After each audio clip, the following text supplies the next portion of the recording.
Good evening, ladies and gentlemen. Welcome to the Leawood Planning Commission. The commission will come to order and the clerk will call the roll, please. Commissioner McGuiran, Present. Coleman, Here. Block, Absent. Stevens, here, Hunter, Here. Belzer, Hoyt, Absent. Peterson, Here. Elkins. Present.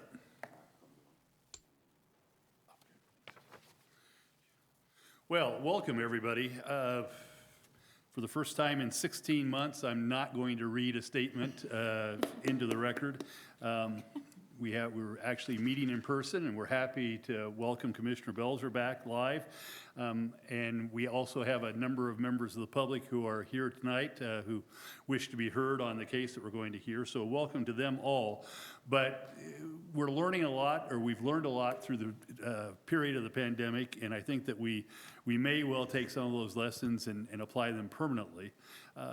Some of that is still in process, and the commission will see perhaps some changes proposed to the bylaws in the coming months. But having said that, we've decided that this evening, assuming that the commission agrees here, that we'll proceed as we have in the past with permitting certain of the commissioners to participate by Zoom or over the internet, and we'll also entertain the comments of the public both in person and over the internet. And in order to do that, we need to suspend certain of the rules of the commission regarding the necessary presence of commissioners for purposes of a quorum and for other purposes. So I guess I would ask for a motion to suspend rules as we have in the past. Mr. Chairman, Commissioner Coleman. I move to suspend certain rules of the Plan Commission so commissioners can attend virtually. Is there a second? Second. Thank you, Commissioner Stevens. Those in favor, please indicate by saying aye. And as we have in the past, we'll proceed with a roll call vote on any votes that are taken this evening. Commissioner McGuiran. Aye. Commissioner Coleman. Aye. Commissioner Stevens. Aye. Commissioner Hunter. Aye. Commissioner Belzer. Aye. Commissioner Peterson. Aye. The ayes have it on a 6-0 vote. And in light of that, I find that a quorum is present, and we'll move on to the business of the evening. With that, I would ask staff if there are any changes or edits to the agenda that was presented to the commission in their packet earlier this week. We do not. Thank you. Seeing that there are no changes, is there a motion to approve the agenda? Mr. Chairman, Commissioner Coleman. I move to approve tonight's agenda. Thank you. Is there a second? Second. Thank you, Commissioner Belzer. Those in favor, please indicate by saying aye. Commissioner McGuiran. Aye. Commissioner Coleman. Aye. Commissioner Stevens. Aye. Commissioner Hunter. Aye. Commissioner Belzer. Aye. Commissioner Peterson. Aye. The ayes are 6, the nays are 0, and the agenda is approved as it was submitted to the commission prior to this evening's meeting. I note that case number 6920, Hills of Leawood Villas, request for approval of a final plat and final plan located north of 151st Street and east of Mission Road, has been continued to the June 22nd, 2021 Planning Commission meeting. Brings us to the old business of the evening, and in fact, the only case that is on our docket this evening. That's Cameron's Court, request for approval of a rezoning from agricultural and SDO to planned office to mixed use district, MXD, preliminary plan and preliminary plat, located south of 133rd Street and west of State Line Road. That's case number 4920, and I'll note just at the onset that there will be a public hearing this evening in which we'll hear comments from the public on the proposed plan. I would also note that this case has been before the commission on at least 2 occasions. I'm not sure in the time that I've been on the commission that we've ever had a record as voluminous as the record that staff provided to us, but it was all very helpful. And with that, I would invite staff to make a presentation asking that perhaps you emphasize both setting the context, maybe resetting the set for us a little bit here, and also to identify the changes that are in the newest proposed plan as compared to what we've seen in the past. Mr. Sanchez, would you like to proceed? Yes. Please do so. Mr. Chairman and members of the Planning Commission, this is case 49-20, Cameron's Court. Request for approval of a preliminary plan, preliminary plat, and rezoning. Before we start, staff would like to note that on the dais tonight, you have a number of comments made by the public, which were presented to city staff after your packets were printed and delivered. Also, these were the ones, you see a letter from the applicant with regards to trees, which I believe we'll get into later tonight. These comments and letters from the applicant are the same as that were sent to you, the Planning Commission, earlier today. So the project is approximately 115 acres from Pawnee Lane to State Line Road, and 133rd Street on the north and 135th Street to the south. The total development will include 944 dwelling units, a 100-unit assisted living facility, and approximately 414,000 square feet of office/retail space. I would like to go over the history of the project with the commission, as it's been a while since this project was in front of you.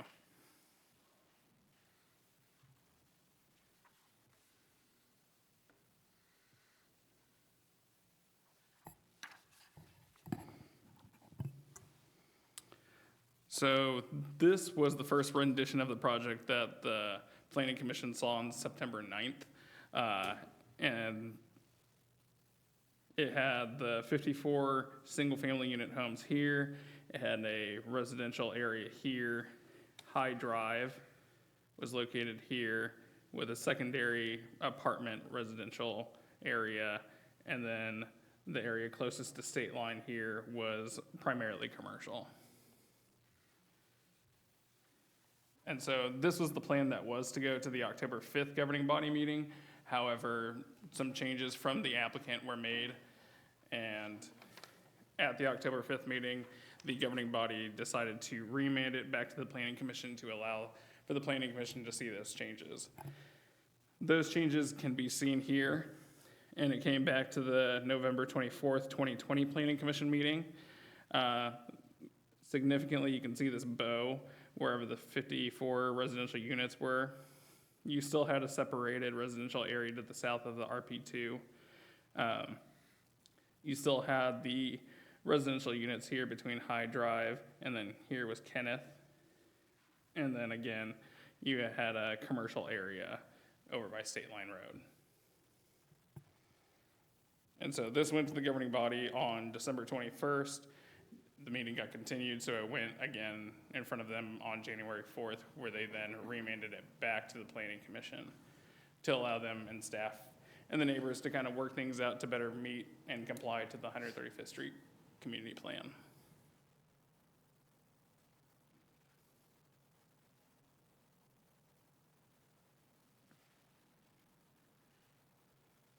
So the current application in front of you is broken into 5 different tracks. This can easily be seen on sheet 4 of the staff report.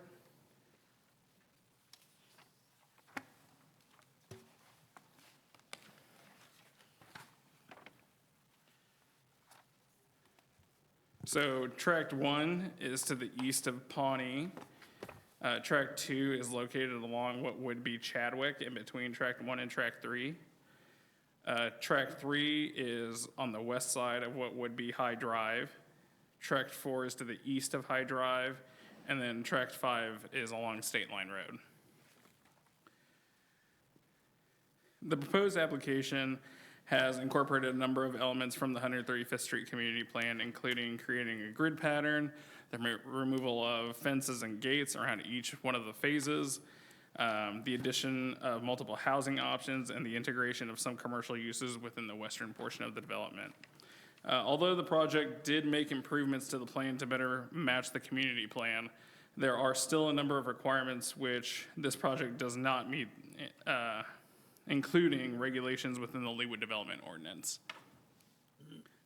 First, staff would like to talk about the landscaping requirements.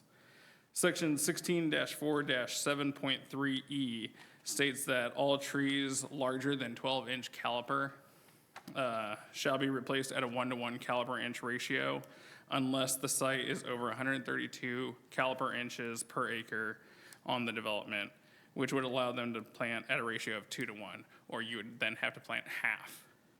The project is shown at 78.6 caliper inches per acre, so it would not meet that threshold. The preliminary landscape plan that was provided by the applicant shows the development would be under the required replanting by approximately 4,800 caliper inches. The purpose for this requirement originally was to keep as many large natural areas as possible, as there are very few within the city of Leawood. Planting an additional 4,800 caliper inches would be a major undertaking and should be addressed as soon as possible. There is a possibility that there could be substantial changes made to the plan to meet this requirement. Second, staff would like to talk about the parking. Section 16-4-5.4A and B state that mixed-use developments shall be parked at 2 spaces per residential unit, 1 to be totally enclosed, and 3.0 to 3.5 spaces per 1,000 gross square feet of development. The ordinance also speaks about the regulations when it comes to different uses, such as convenience stores and the assisted living facility. For example, the convenience store has to be parked at a ratio of 5 parking spaces per 1,000 square feet.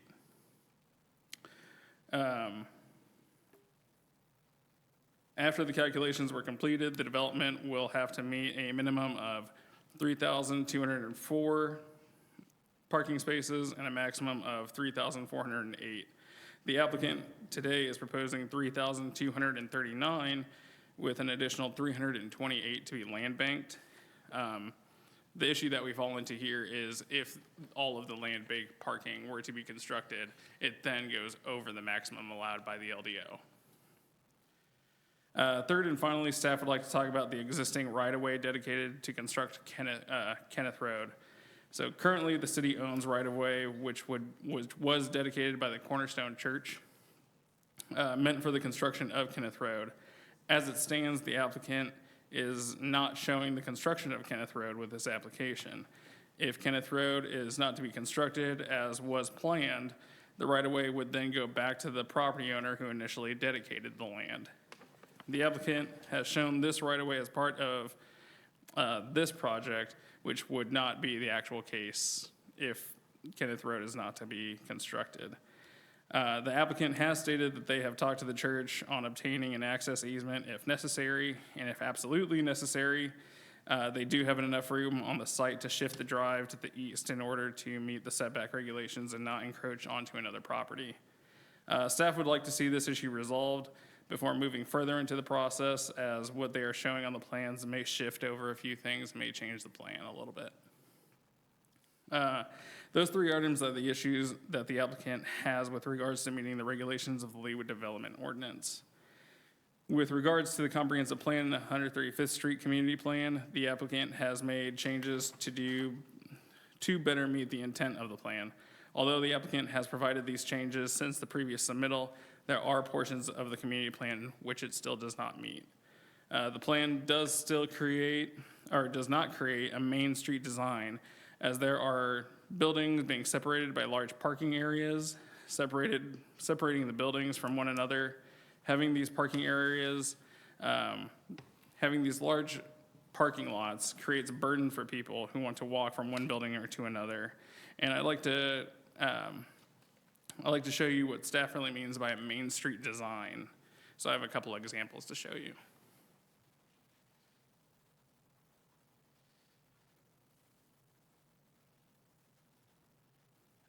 So really what we see here is a street design that kind of promotes the buildings up to the sidewalk and up on the street, on-street parking, you can see here. It's meant to keep pedestrians on the same street, keep people on the street, keep it active, park once, and then you can walk around to different shops, you can go do different activities, and then go back to your car, then leave. It's not meant for point-to-point vehicular transportation.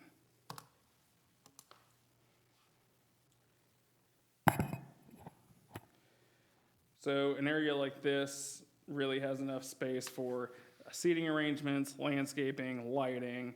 Again, the storefront is right up on the sidewalk. The street is right over here with the parking. And so this is the type of development that the city is looking for within a mixed-use development.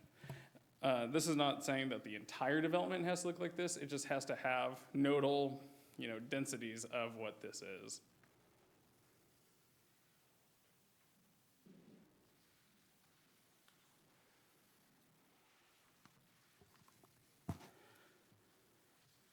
So the plan also takes out large portions of natural areas which could be used as amenities. Not only does the destruction of these natural areas not meet the community plan, but because the applicant does not meet the Leawood Development Ordinance, as they are not able to replace the trees which are being taken out. If these areas stay undisturbed, there would be no need to replace the caliper inches that the applicant is having a hard time replacing. Although there is some light integration of the uses throughout the development, overall there is still a large divide between the commercial side and residential side of the development. The way that staff calculates the percentage of uses is we use the entire development to create these percentages. And if you were to separate the east of Kenneth and west of Kenneth portions of the development, to the west of Kenneth, you'd be at approximately 98.5% residential and 1.5% commercial. The east side of Kenneth would be more evenly distributed. They have 30% residential, 20% retail, and 50% office. So kind of going back to that Main Street design, the street designations would help create the design that the community plan is looking for. So these street types include areas for landscaping, large sidewalks, the buildings would be pushed up by the street. The three different street types would work better to get a person from place of their residency to their final destination within the development. The community plan calls for different types of parking setups so that a person who wants to walk across the development would not have to cross multiple large parking fields. This causes a safety hazard and is not the type of design that staff or the community plan calls for. The building would be designed to create interior parking areas or have small amounts of parking in front of the storefronts or even create structured parking. In total, all of these elements missing from the proposed application help create that Main Street effect that the city is looking for. They all kind of work together to create the type of development that this community plan asks. So in conclusion, staff cannot fully recommend approval for the proposed project as it does not meet a number of the requirements per the Leawood Development Ordinance and does not meet the full intent of the 135th Street Community Plan. And I'm happy to answer any questions. Thank you, Mr. Sanchez. Are there questions for Mr. Sanchez? Commissioner McGurran. Mr. Sanchez, I'm just curious, when it comes to the tree issue, the parking issue, the Kenneth Road right-of-way issue, and all of the items that you just listed on page 13, the lack of the Main Street design, the lack of commercial and residential portions being integrated, the overuse of standard parking, all of those issues. Would you say that in the last 4 or 5 months, with the interaction between the applicant and the city staff, would you say that all of these have been discussed extensively and we land where we land tonight, that the developer was not interested in resolving these particular issues? Or would you say that it's still a work in progress, or what's your assessment?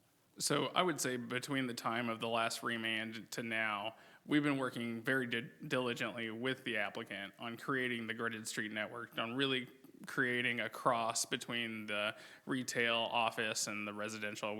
That is one of the main things that we were working on. These are just kind of leftover things of, we got this far, we really need to get this through the process, and so let's go forward, and these were kind of residual effects of the design that came out of it. So as a follow-up, would you say that in theory more time is needed to resolve these kinds of things, or the applicant was not interested in doing that at this point and wanted to see what happened with this submission? So I know with the tree issue, the applicant, and they probably have more to say about this, they want to resolve it in a different way other than meeting the Leawood Development Ordinance. With regards to the parking, I think that's an easy fix. it just a little bit of design work needs to be figured out. The existing right-of-way, we've talked to them about that too, and they said that if necessary, they can shift it and it wouldn't be an issue. With the other portions having to do with the 135th Street Community Plan, those are other things that we've talked about, except it's just, a difference of opinion at that point. Okay, thank you. Thank you, Commissioner McGurran. Commissioner Belzer, did you have a question? Okay. Other questions for Mr. Sanchez? Mr. Sanchez, I've got just a few. Back to those pictures that you showed, that I guess the first group is on the Main Street concept. To those pictures that you showed us earlier, do those pictures reflect the mixed use? Is there actually residential use that's reflected in that Main Street design that you gave us examples of? So in those examples, they're mostly commercial. And so even in the 135th Street Community Plan, they talk about nodal development. And so in a specific area, you can have a Main Street design and it kind of spreads out, and then you get, the residential around that and so on and so forth. And so in the 135th Street Community Plan, it talks about having a nodal development right there on the 135th and State Line Road. And then it would kind of spread out from there, and then you get some more residential kind of behind it. And still with integrated residential around there. So when you describe the concerns that staff has with respect to this Main Street design, the report talks about, or says, quote, "The development does not create a Main Street design with the separation of buildings by large surface parking areas." I just want to make sure I'm tracking this. Is the suggestion that staff would like to see the separation of buildings by large surface parking areas, or is that viewed as a negative by staff? That is viewed as a negative. We would like for the buildings to be clustered, closer together in order to get the surface parking kind of, there are different ways of designing parking, and it also noted in the 135th Street Community Plan. You can have a little bit of parking up front and then the rest of it in the back of the building. You can have kind of a group of buildings kind of creating a U, and then you would put all the parking in kind of in this area in the back, or you can do structured parking. So the point, to make sure I'm tracking on this, so the point that you're making is that as a result of the separation of buildings by a large surface parking areas in the proposed plan, that cuts away or cuts against the idea of Main Street design. That is correct. Okay, so you're not asking for a Main Street design and the separation of buildings by a large surface parking area. That's really what you're critical of. Yes. Okay. And with respect to the surface parking area, one of the things that we've expressed concern about pretty regularly over the last several years is this concept of parking fields. Does this plan as it's put to us, or this project as it's proposed tonight, how would you describe that it addresses the concern that we've had over the years about parking fields and big parking lots? So, especially in the center of the development, there are large parking fields. It is a large parking area.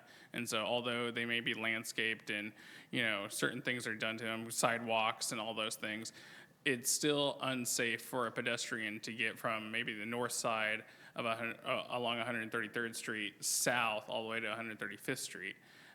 They would just have to cross too many obstacles to get there safely and do so in what is supposed to be a mixed-use development.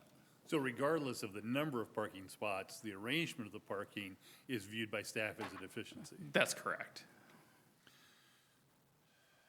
Now, in reviewing the reams of paper that we have with the prior record on this case, there's been a great deal of discussion by this commission as well as by the governing body around the concept of integration. And I guess I would be curious in staff's perspective about where we stand with respect to this need for integration, and are we heading in the right direction, or have we reached a stalemate, or Sure. what are we doing with integration, or what's the plan proponent doing in terms of integration? Sure. So I kind of alluded to it earlier. So staff still sees this as almost kind of two separate developments, kind of east of Kenneth Road and west of Kenneth Road. So one of them is a majority of residential. It's 98.5% residential. The other side is a little bit more, mixed as far as the uses go. So it has a lot more residential to it, especially with that assisted living facility that really bumps it up. And then it has a couple brownstones over there, and some live work areas. So on the east side of Kenneth Road, that area is more integrated than what it was before, where it was primarily commercial before. It's on the west side of Kenneth Road that staff still has an issue where it is primarily just residential.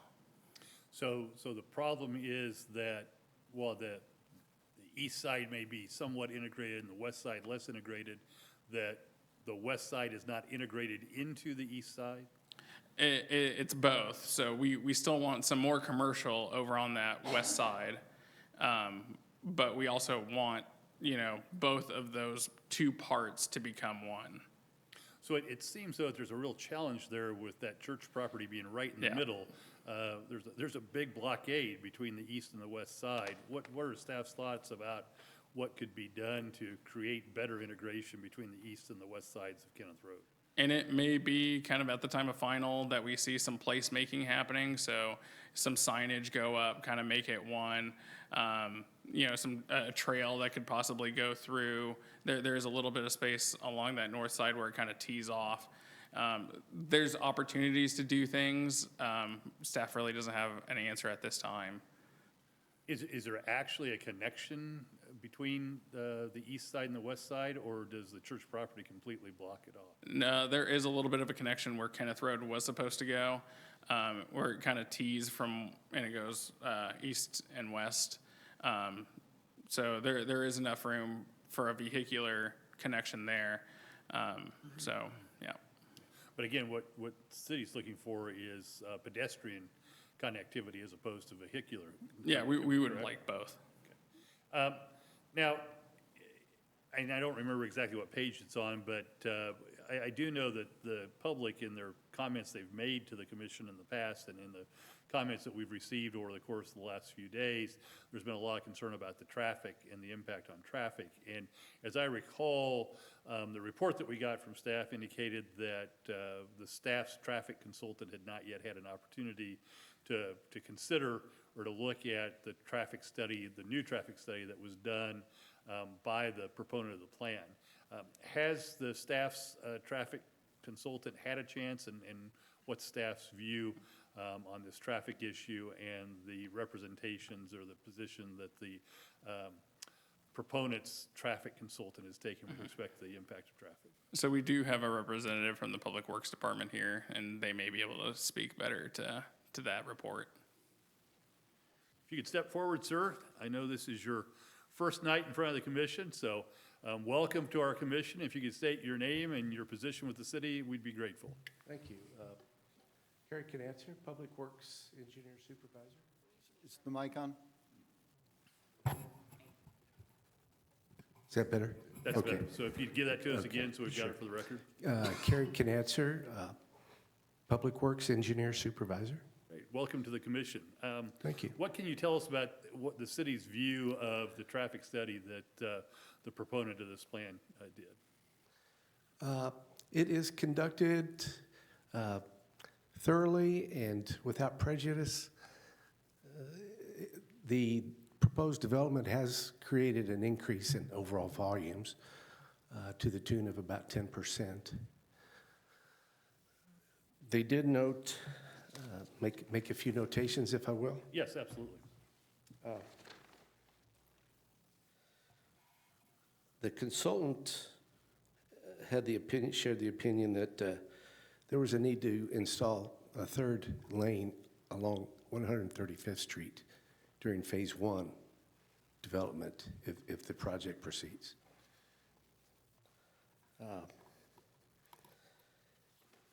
Also, the 135th Street master plan had Kenneth as a connector. I know these master plans are sometimes changed, but traffic study did not address that, and if they could comment on that, that would complete that thought process. So if we assume for a moment that Kenneth Road is built through as a connector, is it the city staff's position that the improvements that are proposed as part of this plan will be adequate to meet the traffic needs, at least for the foreseeable future, that are created by the additional traffic that's caused by the additional residential and commercial spaces? The consultant did look at internal and external trips.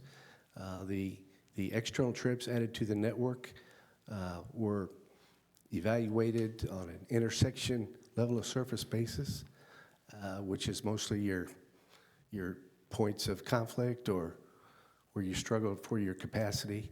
And most of those intersections provide adequate service.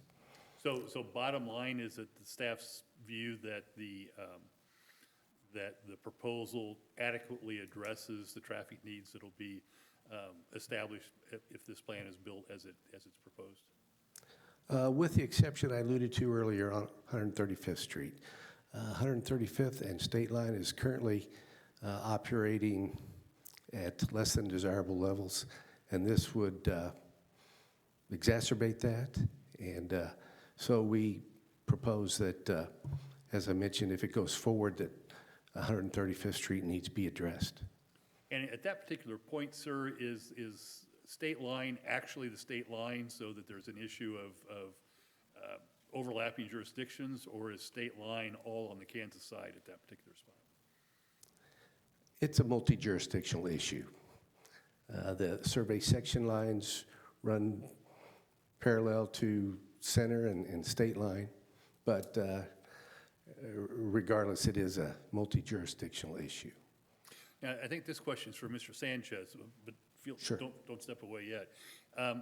The traffic study that the applicant did spoke in terms of 2 phases, and I was trying to relate that to the 4 phases or maybe the 6 phases that are talked about for the overall development. Can you relate those for us, or is that something that I should ask the applicant? I think the applicant may be able to better answer that question. All right, thank you. I think that those are the questions that I have. Do any other commissioners have questions? Commissioner Belzer? Okay, good.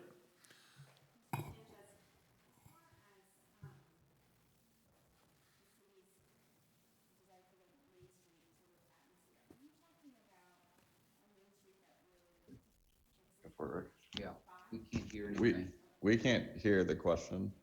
Sorry. So I was referring to the city's desire for a Main Street feel. Are you referring just strictly to Track 5, or are you talking about a Main Street feel that would run across the entire, all 5 tracks? So I think we're mostly talking about like an area within Tract 5 that would meet that Main Street design. It kind of goes back to that nodal development. We want to make sure that we don't want to overrun a bunch of commercial that is not going to be successful within the corridor. So we don't want a huge run of commercial development that will never be full. I think the nodal development and having it in one place would then make a successful development. And so I think we're mostly talking about Tract 5 at that point. So then how do you envision the connectivity between the tracks taking place? If the Main Street's on Track 5, then what's your vision for connecting them together? So using the 3 street designations that we have in the 135th Street Community Plan, it kind of shows different ways of how to connect, a destination street to an active pedestrian. And so those different ways, going from share rows to a bike lane or something like that, those are different ways that you can get people across without having to, get into their car and go from one place to another or something like that. You'd actually have a community that can then access the retail, and then the retail can, go back to the community. So more like a pedestrian walkway that would dip down that little. Sure, yeah, curve there are behind the church. there are a bunch of ways that it could be done, and we would just like to see that happen. Okay, thank you. Commissioner Coleman? Mr. Sanchez, this is an I think overview you can step question. down. Thank you. don't mean you just have to stand unless, Commissioner Coleman, do you have anything for No, no, the I city don't. work? Okay. Thank you. Thank you. Sorry to interrupt. That's okay. Mr. Sanchez, just to kind of get my mind in the first iteration, second and third, I'm going to work my way back, and please correct me if I'm wrong, and I'll need help with the first one because I couldn't find it in the notes. So at this third version, we have 944 dwelling units, correct? Correct. And then 100 assisting living units. Yes. Okay.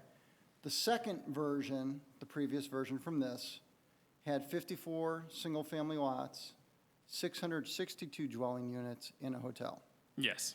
How many units were in that hotel, proposed hotel? Oh, I believe it was maybe 100. Okay, all right. Well, we'll give it around 100. And what I couldn't find was the first version, the original version. Do you have any notes on that and how many dwelling units were in that one? I would have to look back. I think that they were fairly similar. There was still a hotel there. The single family was still there. They just kind of bent that road. And so maybe when the applicant comes on, they may be able to give you more specifics and they may be able to pull up the old plans for you. But I do think that they were fairly similar.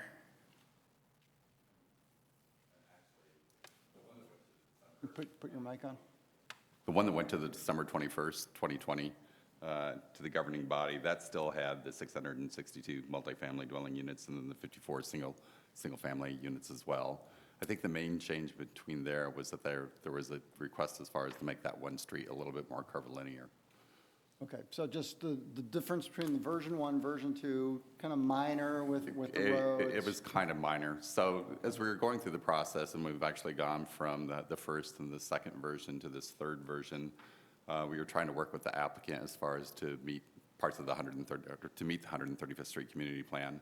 And they actually did go through and created a grid network, which we hadn't seen. And as you recall, a lot of the previous plans had that individual apartment complexes fenced off, and so there really wasn't a whole lot of connectivity. It also didn't have a grid system that kind of went across. So the applicant did kind of establish that grid network.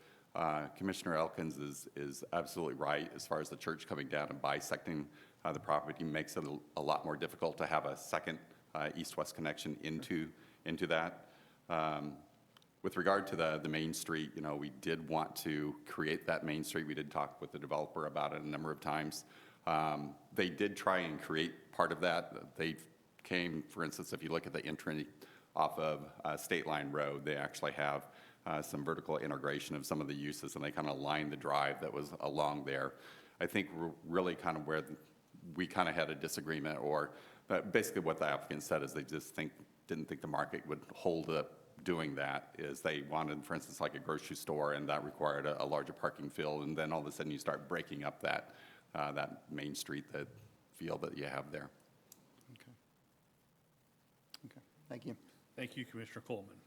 Other questions for the staff? Commissioner Pearson? Mr. Chenchens, and maybe Mr. Klein here too, based on kind of the discussion about wanting the Main Street feel, it seems like it's been kind of referred to as being in the Tract 5 area, but actually, wouldn't you want what's called a Main Street feel is really the mixed use, tighter integration of some of this public or commercial or retail or office space within even the rest of the tracts. I think that's part of the issue of the other tracts are 98% housing, and that integration of those uses are not distributed there as well, like as a node or a special areas within that. If you look at the 135th Street Community Plan, it has the nodes that are there, and then it kind of goes from the node of the main street going into kind of an active pedestrian street, which still has wide sidewalks and still has, a little bit of a mixture of commercial, and then that kind of goes down into neighborhood streets.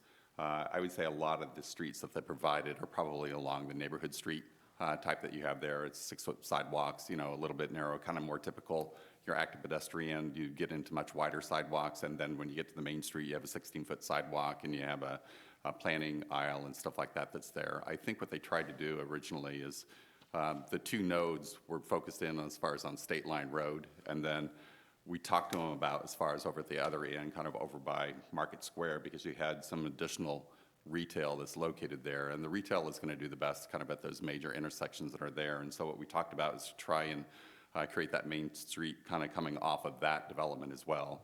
They did kind of integrate as far as wrap some of the buildings that were kind of around as far as on that western side, with kind of creating little corners and stuff like that. And then they also, within Chadwick, they tried to create kind of a little bit of retail kind of integrated with it and tried to create more of a sense of place with that island that was located there, and pushed up the buildings. And that's the reason why the street is a private street as opposed to a public, because if it was public, they'd be required to meet the setbacks of a public street, and you wouldn't be able to have that feel.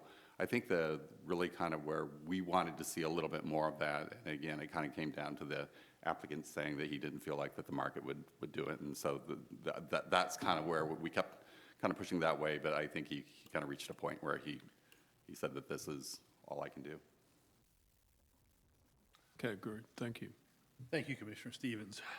Other questions for staff? Are there any other questions for staff? Yes, Mr. Chairman? Yes, Mr. Commissioner Peterson. Hello? Yes, Commissioner Peterson. And in follow-up to that, I want to, first of all, I appreciate on page 4 of the staff report, the graphic that depicts tracks 1 through 5, because of the coloring, it gives you a clear indication. This is an unusual piece of property. And if you go from east to west, if you take a concept of a Main Street look, if the concept is to put a Main Street going east to west directly through those 5 tracks, you're kind of creating an image almost of, for example, I don't know if you've been to St. Charles, Missouri.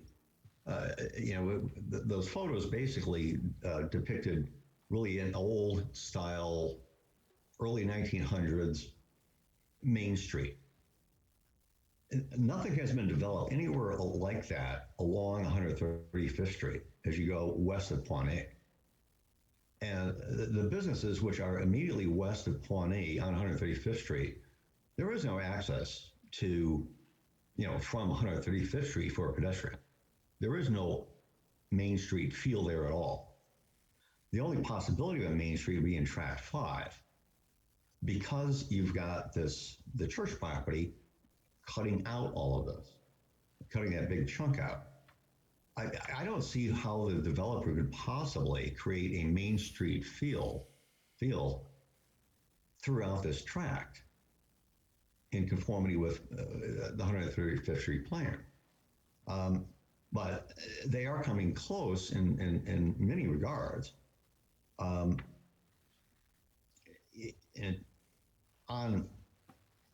with respect to Kenneth Road, it appears to me, I've tried to look up on the Johnson County records. It appears to me that the majority of Kenneth Road actually is on the church property, is it not? So Kenneth Road, the way it's designed right now, half of it, so for the whole length of the church, that right of way has already been dedicated for the west side of Kenneth Road. So the city does own that right of way there. For the rest of it, has not yet been dedicated. Okay, but you said the west side of Kenneth Road, Yes. which is not in the property of Tract 5, correct? So the way that the developer has shown it, it does include that.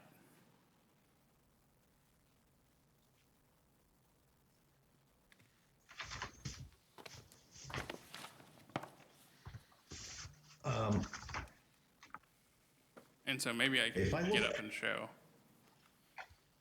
Well, if I look at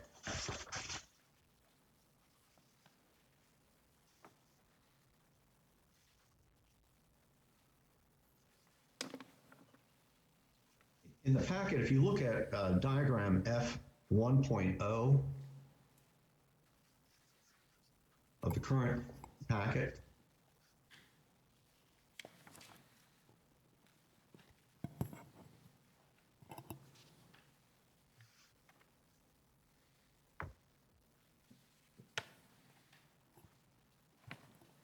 So on this sheet C 1.6, we can see this darker line is the property that the applicant is showing. And here is the center line of where Kenneth Road would be. So they are actually showing that entire area within their own development. okay, and to the left on the same document, to the west of that line for tract 5, the vertical line going north to south, that is the current 2-lane road that goes between 135th into the church's parking lot, correct? No, to your left, Yes. Oh, this right here? right there. Yeah, Yes. that currently is the drive into the church from 135th Street. So if the applicant wished to, where it says on the document, C 1.6, optional Kenneth connection, which is to the left of a north-south line on that track, that is the area they would need to develop Kenneth Road, correct?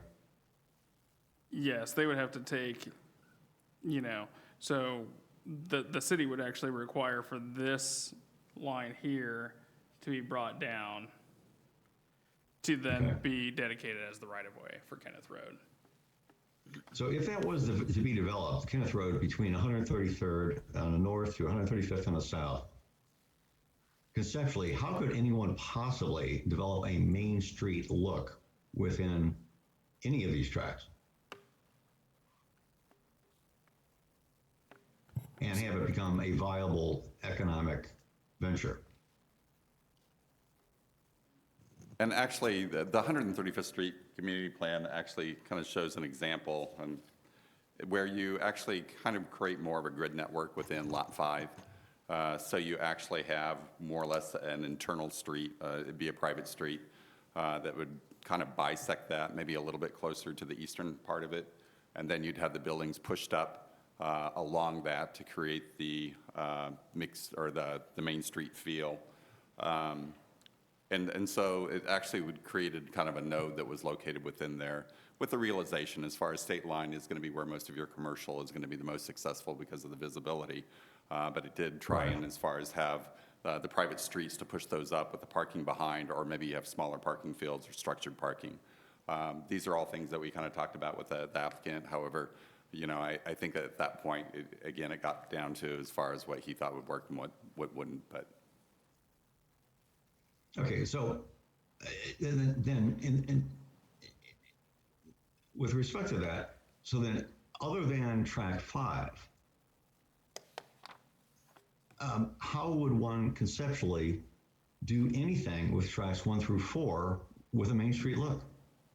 And 1 through 4, I mean, actually, the nodal development that you have isn't a main street throughout the entire development, and I just want to make sure that everybody understands that. I mean, basically, you have nodes, so kind of pinpoint sections, and then the 135th Street Community Plan, it shows these as kind of red crosshairs where you have kind of the main street, and then up along those, you actually have a little bit more of that feel as far as more commercial, probably have some uses that are above it, either office or residential, more of a mixture of uses, wider sidewalks, a little bit more activity. And then as Ricky was indicating before, as far as you move away from that, you will move into areas that tend to start becoming a little bit more residential. And so if you had your main street located within 5, and then as you move toward the west, coming out of track 5, you're probably transitioning into kind of an active pedestrian street. And then you're going into kind of a neighborhood street where it is primarily residential. And that's probably where this development has most of it located as far as that large area of residential.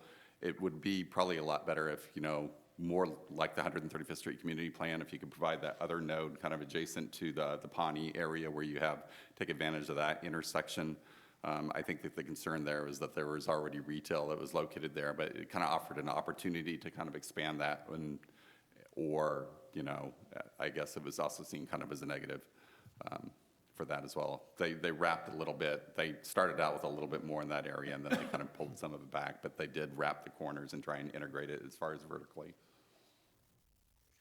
So would you say that if track one, which is east of Pawnee, that if the applicant could incorporate a little more, for lack of a better term, Main Street or retail commercial look to it, and also do the same with more of track 5, then do you think that would be in compliance with, or in general compliance with the 135th Street plan?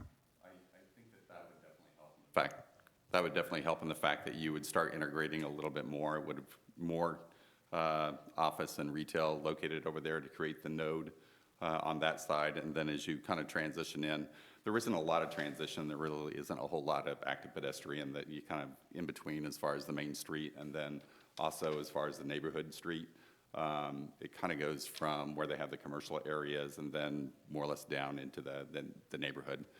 It does line as far as the grid network. They are providing sidewalks, so you have the pedestrian connectivity through there, and they've also provided a little bit more pedestrian activity as far as up into an area where they have a small area of natural area, trying to integrate that.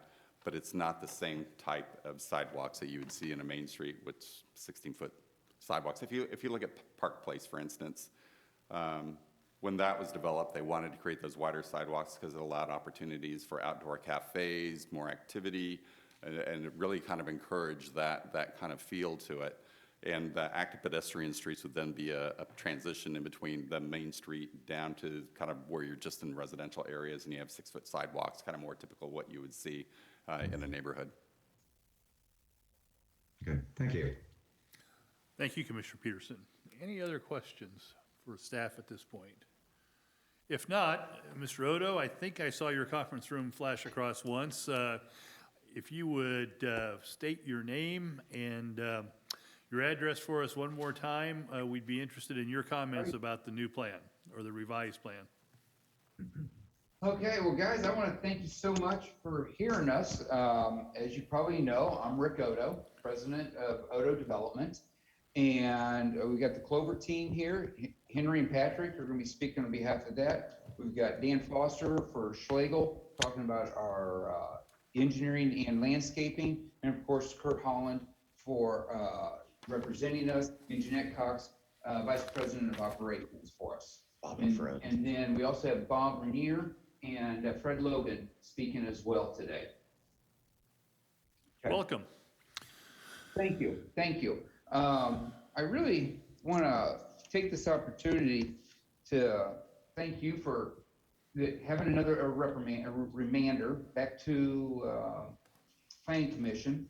Our team has worked, we thought, tirelessly with staff for the last 6 months to come up with a plan that we feel meets all the LDO except for one, because that one LDO with the trees we'll get to later can't physically be met, and we'll show you what we mean by that.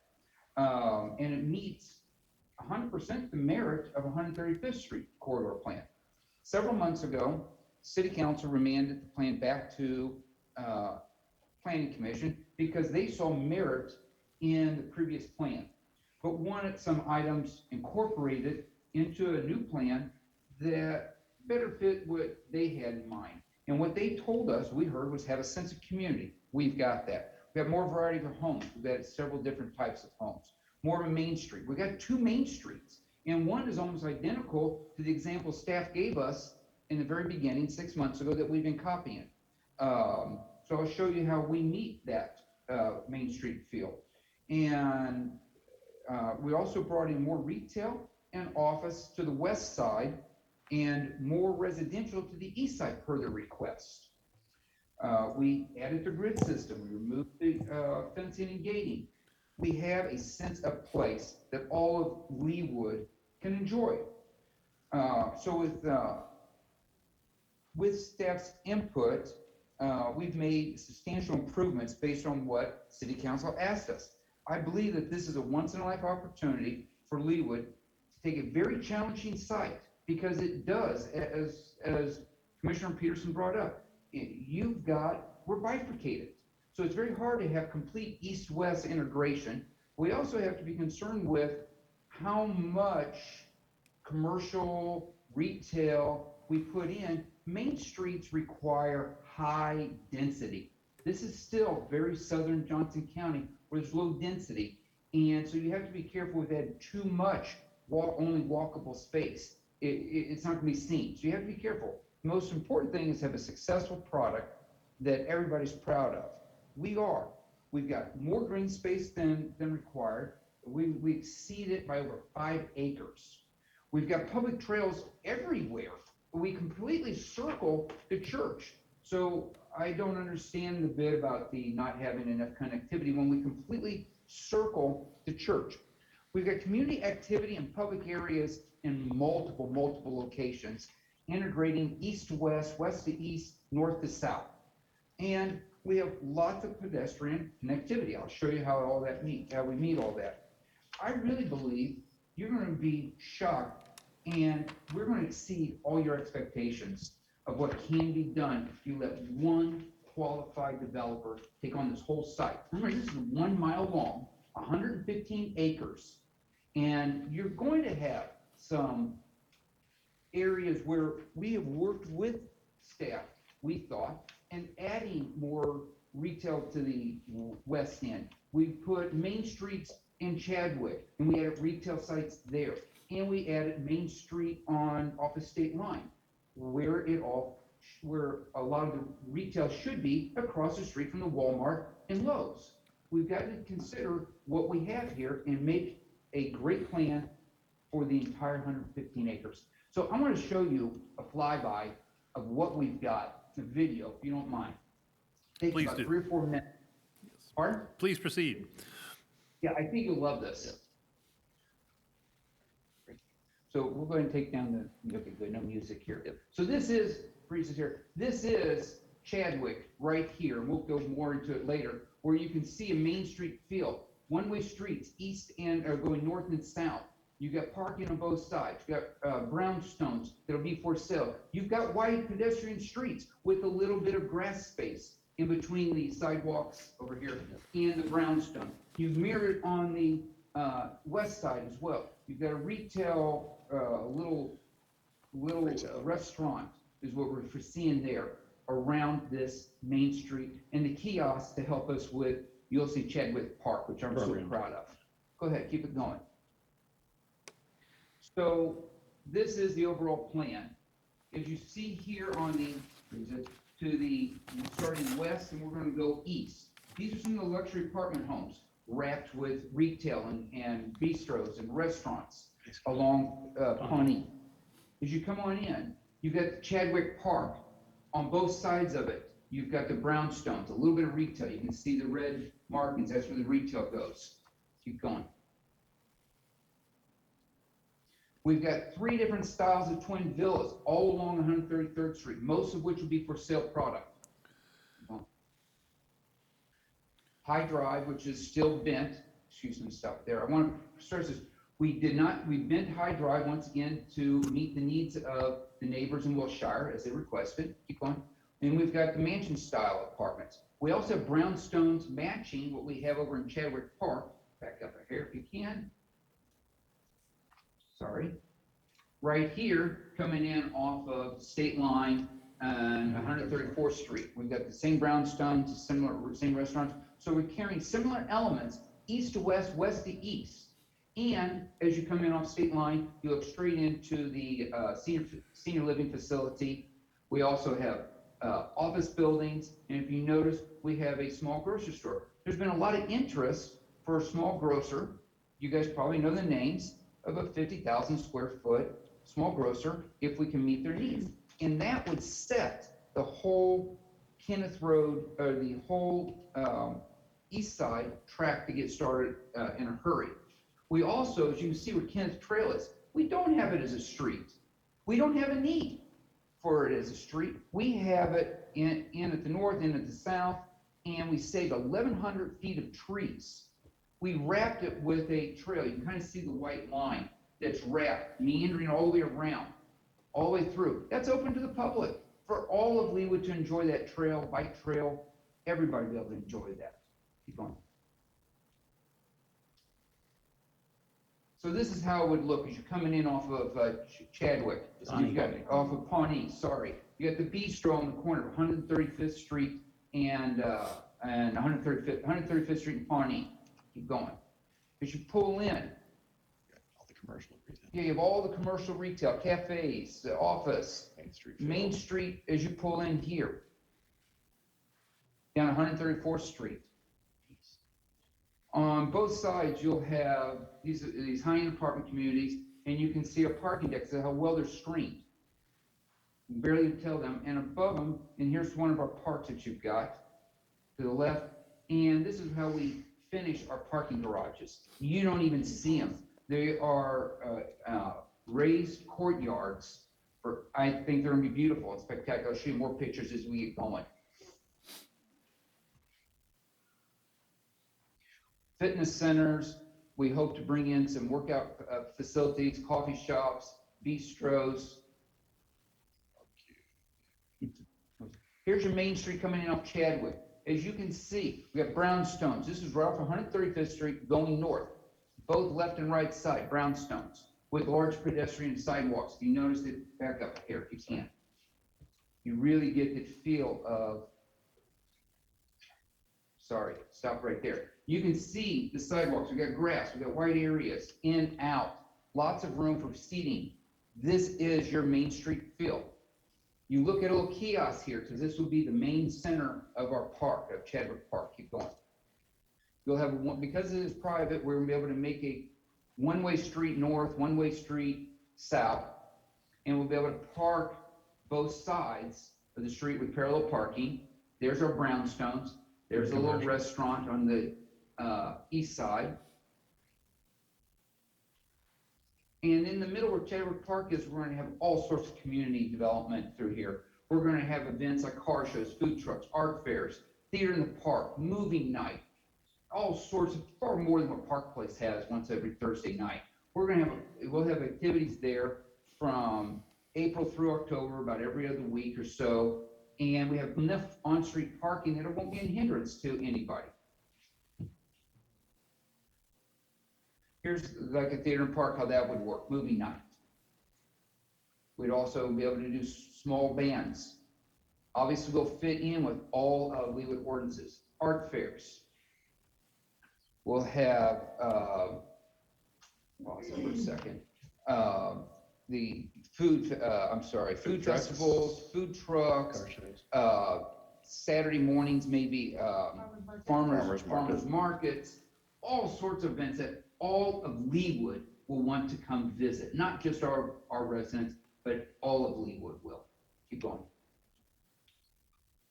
Now, as you're coming down Chadwick and you turn easterly, you'll have villas. On the north side of the street, as we said, the whole length of the 133rd is villas. And then, of course, on the north side, we'll have our high-end apartment communities. Now coming in off State Line, pause it for a second. This is, it doesn't look like 1900 Main Street. It looks like a 2020 Main Street. You've got large sidewalks. You've got grass space. You've got brick center lines, or center lanes separating things. You've got multi-story buildings with retail on first floor, office on second. Medians. What? Medians. Medians. I'm Landscape. sorry. I'm Landscape. getting a little carried away here, so tied up on my words here. Keep on going down this. This is your Main Street. This is our Main Street entrance. I don't know what else it could be but a Main Street. Pause it right here. Oh, keep going. A little Sorry, further. keep going. A little further and pause. Once again, Main Street here with the same brownstones that I showed you on Chadwick are also in this development. So we are a continuation of one beautiful property of Cameron's Court. And straight ahead at the very end, you can barely see it, is the senior living. Now keep in mind, this is a pretty deep property here. here. It's several hundred feet back. So this will, it'll be hard to see from the state line, but you will have that field Main Street all the way back. Now we're gonna head south on the loop, Kenneth Loop, and you're flanked on both sides by office building with retail on first floor, office on second, or we also have live work buildings with corner restaurants, plain office buildings. This is their Main Street. This is a main street, once again, with parking, parallel parking on the sides. A possible grocery store with its parking field, and pause it here. You've got to have parking field for a grocery store. No one's gonna park in a garage and carry their groceries through that. If you want a grocery store here, you're gonna need this. And it looks really nice. It's broken up with Particularly the landscaping. And it's really broken up with landscaping, a lot of It's it. particularly the new ones that are in the market. Yeah, the new ones in the market are gonna require this and want this as well. And of course, we've got more office, retail, restaurants, all the way through. Across 155th. So, welcome to Cameron's Court. Let's see now. Community for all of Leawood. Now, let me get into some of our presentations. And guys, please understand, this is a 115 acre community. It's very large. It's the second largest development in Leawood. The only thing ever bigger than this is town center. And this is gonna be just as successful. Okay. You gonna drive? Yeah, probably will drive a little bit here, guys. So, if you don't mind, you all, I think, know where the proposed development site is. We've got State Line here, 135th Street here, and 133rd, and of course, we're bifurcated by the church. So we just have a little connection area here. Proposed site here, I'm gonna go over a little bit. As you can see, Do you want me to hide that real quick? yeah, can you please, just a second here, They sorry. can- they can see So I past can it. see, I think you can see it, but I can't. Right, thank you. So, as Commissioner Peterson duly noted, off state line, here's that feel. You saw the movie, how it looks, and it ends in a main street. There's really no place else to go. We don't own the ground here. We couldn't get through there no matter what. That's owned by the church, and they want to keep it. But what we did do is save all the trees behind that and made a beautiful park setting there. As you notice from the different, the key up here, you get residential, which is this light orange, you got retail in red, and you got yellow, which is office. So you got yellow, you got mixed use buildings, live work, so it's office and residential. Down here, residential over, That's live work too. yeah, it's also over live work. Here are our brownstones flanked with retail, like we said before. These are the same buildings as what we've got over here. You've got the Main Street Village, you pull in off 137th Street, and you got retail on first floor, office on second. This is mixed use as mixed use gets. We do show for a small box grocer here with its parking right out front, the only way they will allow it. And then you got more retail and office. And it is, as has been brought up by some people, when we went away from a normal facing retail on 135th Street, facing state line, and went to a Main Street feel, we could no longer put the convenience store, the C-store, right here on the south side of 134th Street. The only place for it is on a hard corner right here. And this would be a right in and a right out only. So you can only come in and turn right.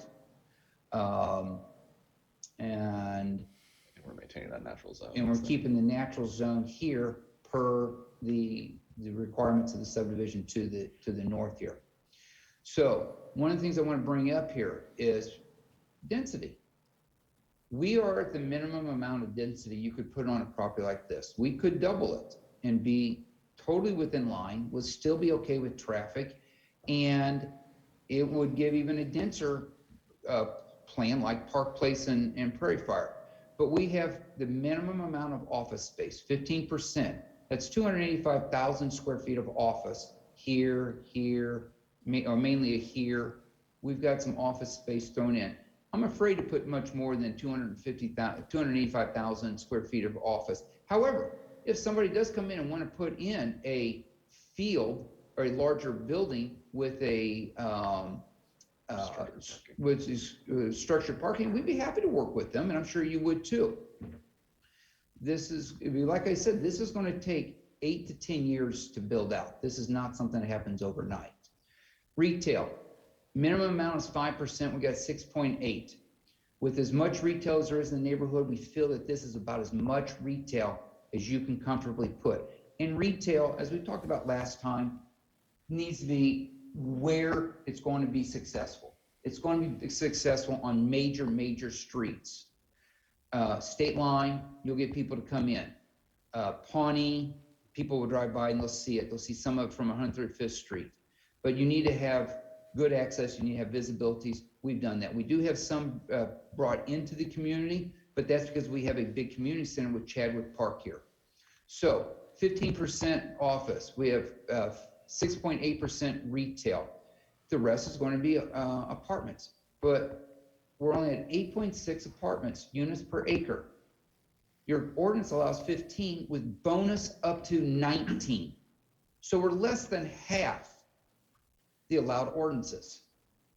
I think that's as low as anybody could expect. And yet we still have our twin villas all along 133rd here. And up here, we've got a large, the arrow isn't working as well as I'd like for it to, is still a big, large natural park. So we've done a great job of separating single family to the north and any development to the south. Cameron's Court, we have worked so hard with staff over multiple meetings.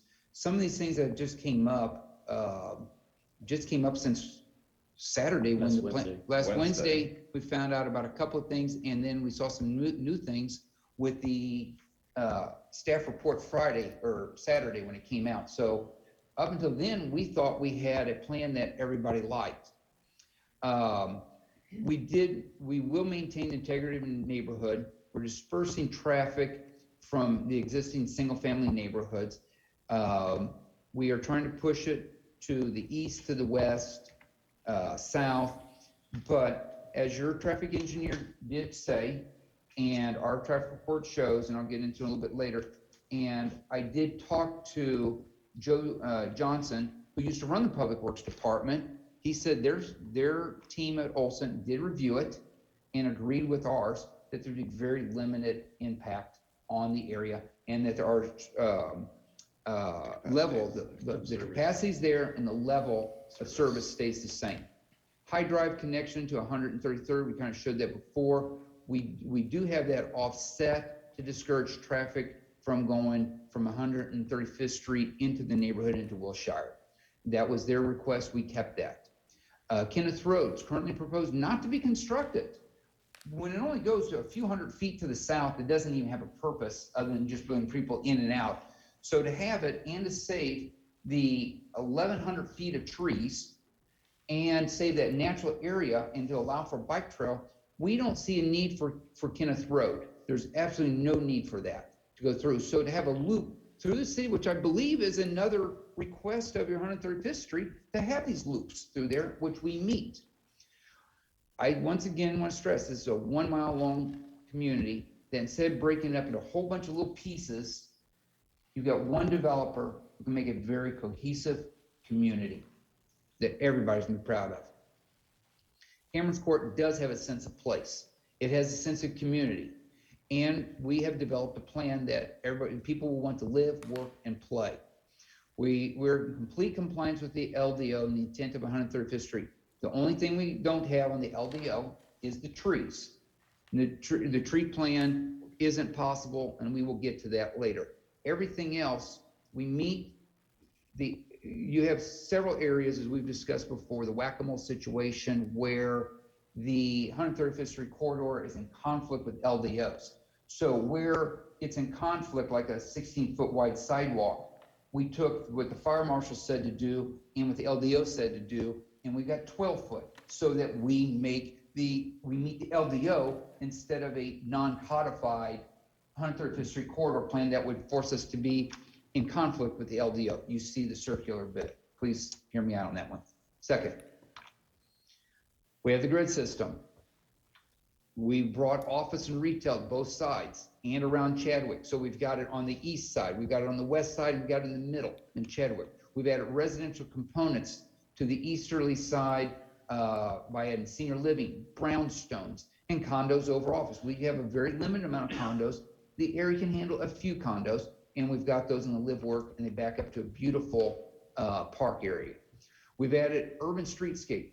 Now, this is one of those other issues with 135th Street where you're trying to keep you want to put an urban feel in, yet do a suburbial setbacks. The two don't jive. So we've always followed the LDO and the intent of 135th Street, but we have a very walkable urban fabric. We've created a markable and desirable Main Street feel, unique to the area, but keeping with the ideas and spirit of a 135th Street plan. We utilize all three types of streets like we requested. We have the neighborhood streets, we have the active pedestrians, we have destination streets, so we meet that. And I'll show you in a slide how we do that. We've done this with the bare minimum amount of density. We have about the minimum amount of retail, we have the minimum amount of office space, and we are 8.6 units the acre when you allow 15, and with bonus I get to 19, so way less than half. Odo Development has designed a unique plan that we know meets the intent of the 135th Street plan, but will bring much needed housing to the neighborhood in addition to millions and millions of property tax for the city, county, and the school. This property will bring over $10 million a year when fully built out. It's designed to be about half the density allowed by the ordinance. So that should make people happy. They knew when they were buying that something would go here. And so we have it with the minimum amount of input and impact with half the density. We've dispersed the traffic all over by adding additional streets and nodes per the guidance of City Council. We've dedicated saving the natural zone. Your 135th Street corridor only has one natural zone, and that's on the west side of the church. We're trying to create another one on the east side of the church. This plan, like we said before, would create millions and millions of dollars. The school district should get about $5 million a year for anywhere from 5 to 10 kids. Even if you double it, schools are ready for it and want the tax dollars. The development will create much needed property tax, as I said, and no real burden to the city. You don't need any more fire protection, don't need any police protection. We're taking care of all the streets except for one, and that's High Drive. So your only burden is one street. After 20 years of development around the corridor, this plan is a viable development that can begin now. Both the east side and the west side can begin immediately. This plan meets the requirements of the LDO and the spirit of 135th Street while placing commercial and retail development where it's appropriate and market driven. Yes, we're going to put most of our retail and commercial across the street from the Walmart and the Lowe's, and very little office and very little residential over there, and we'll put more residential on the westerly side, yes, because it's a quieter, less traffic over there where people want to live. This is still the suburbs of Johnson County. Now let's talk about the walkability and mini trails. Okay, I do want to start off with, here's 133rd, as we talked about before. Here is the bike trail all the way around the church. It completely loops it all the way back up here. And then you've got the continuation, that 4-foot bike trail at the street exists. So anyway, it exists on both sides already. So we don't have to worry about that anymore. We've got all these red lines, if you noticed, all over here, all those little red lines are sidewalks.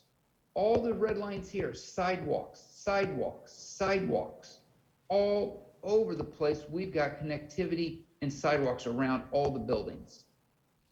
Now the other part that's really amazing is how much natural green space we're able to save and create. So first and foremost, this section here is the only part of your 135th Street corridor plan that is designated natural zone. And the only part we're doing anything to is right where we have to put in Kenneth Road, and we have to put this cross street to get from east side to west side, required by the grid system, and we have to put our detention ponds in the low spot of the properties. So this is the low spot for the westerly side, and this is the low spot for the easterly side.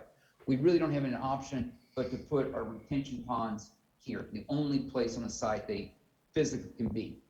So I want to stress, we are maintaining the natural zone that the corridor requested, and we've added this corridor here. We also have a natural buffer here to help screen all the development from the enclave. We also have large medians with green space here in the main street. We also, because there's a lot of trees in this area, quality trees. A lot of the trees aren't quality. We'll get to that later. But these are real quality trees, so we created a park here. We also have another park here with a little pond. We got a park here, got parks here, and we got parks here. And all these parks will have benches and little places to sit, nice places to enjoy. We have another pond here, and this one here, just in the last 2 weeks, we created another park. We found out that there was an 80-inch oak tree, 2 60-inch oak trees, and a couple of 20-inch oak trees. So we don't want to destroy that. Those are actually quality trees. So I removed a building just to save the trees. Chadwick, of course, what an amazing park and amenity center for all of Leawood, all of Leawood to enjoy.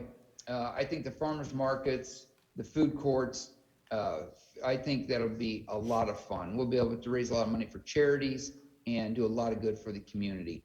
And of course, we've got an amenity center here. We'll have a pool for the residents. We have a large pond here, and we've got a park right there.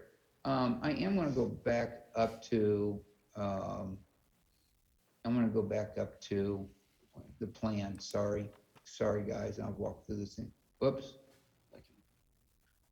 So I want to go back to, the main street that someone asked for over here. We've got the retail here all along Pawnee where it's seen. This is a stoplight. So because of the stoplight, we feel that this could be a good spot to put retail, office, etc. And we have the buildings deliberately L-shaped so that we put most of that along 135th Street, and we're really screening the parking garages from everybody.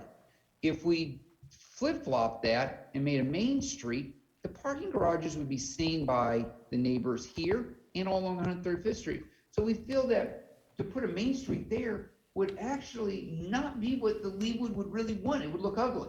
So we did what makes it look best and will make it be successful.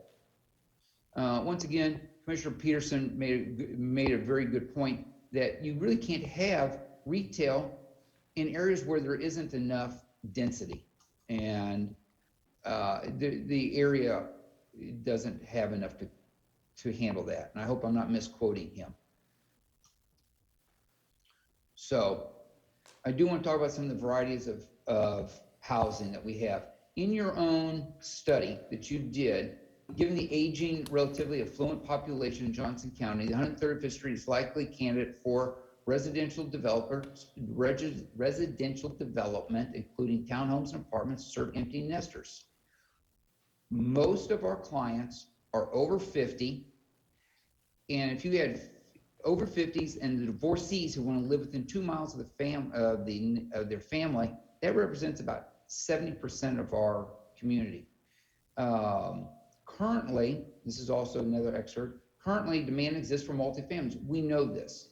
All the good properties are full, and they add value to the neighbors because the apartments and putting in that many people in this area will be the catalyst for the retail to be successful and hopefully bring more office space to the area. The Kansas City market has demonstrated an inability to support condominiums, so we have very few of them. Therefore, most likely product types moving forward are row homes, which we're calling brownstones, townhomes, and villas and apartments. We have this. This is one of our villas. Here's our brownstones. Oops, here's our luxury apartment homes. So we've got a couple of different types of them. This is the one obviously on Pawnee. This here's one of our luxury manor style homes. Here's another one of our, twin villas.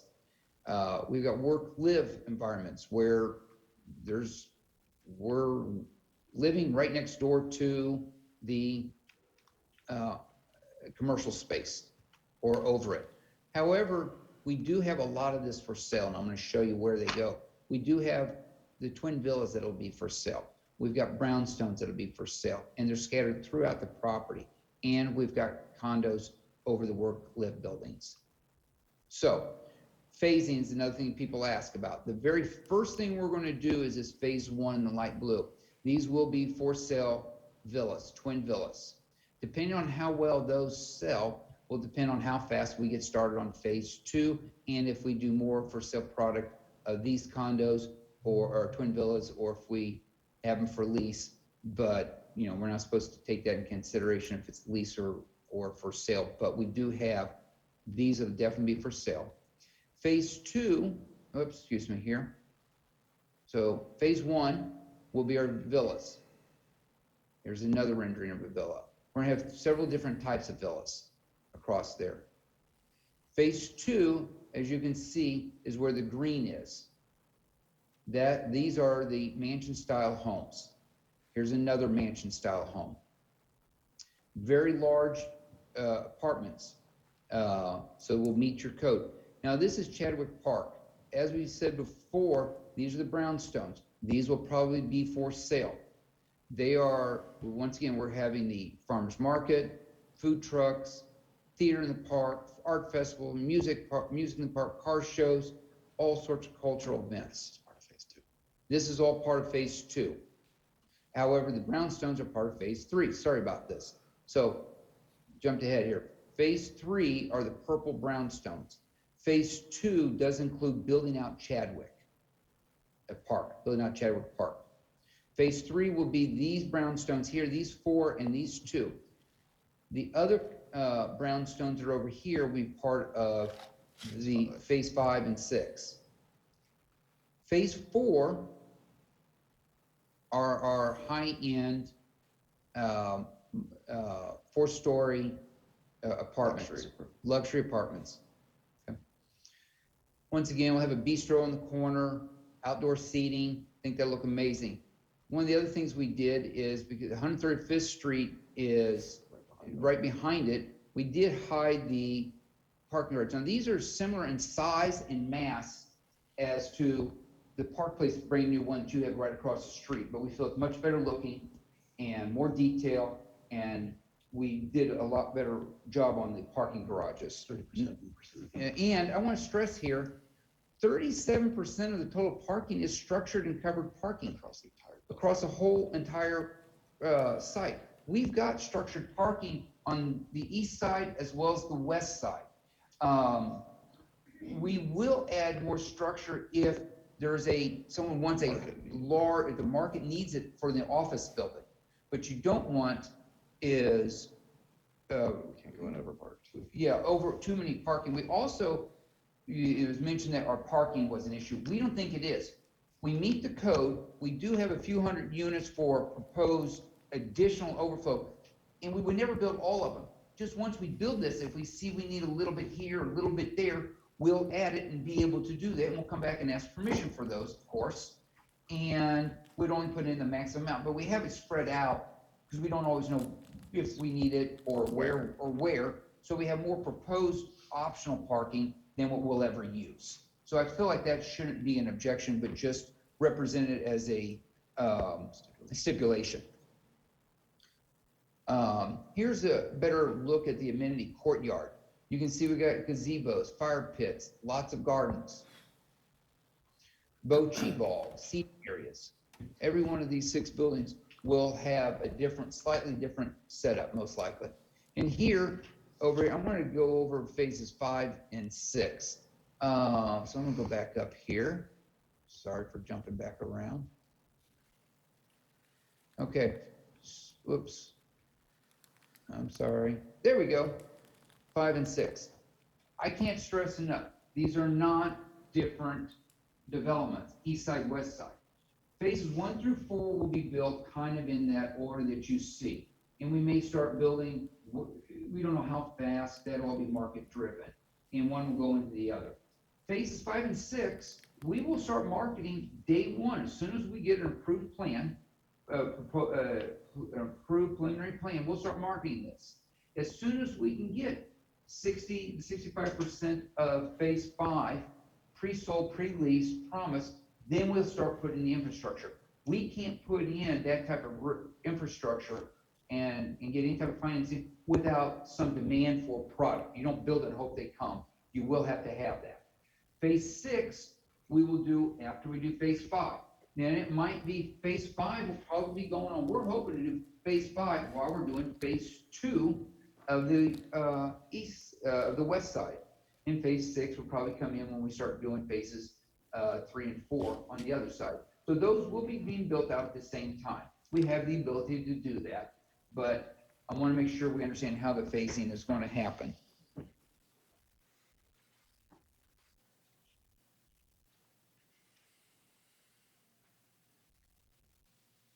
Okay. Oops. Okay. So this is an example of one of our commercial buildings that we have over on the east side. And you saw from the movie, we have several different versions of the different buildings, and some of them will have similar components on it, architectural feels. So we carry everything across community. We will have the similar architectural elements. We'll have similar signage. We'll have similar materials. This to create a sense of feel and place for one large community. With this, and so that I can get a rest, I'm going to turn this over to Jeanette Cox and have her put that there.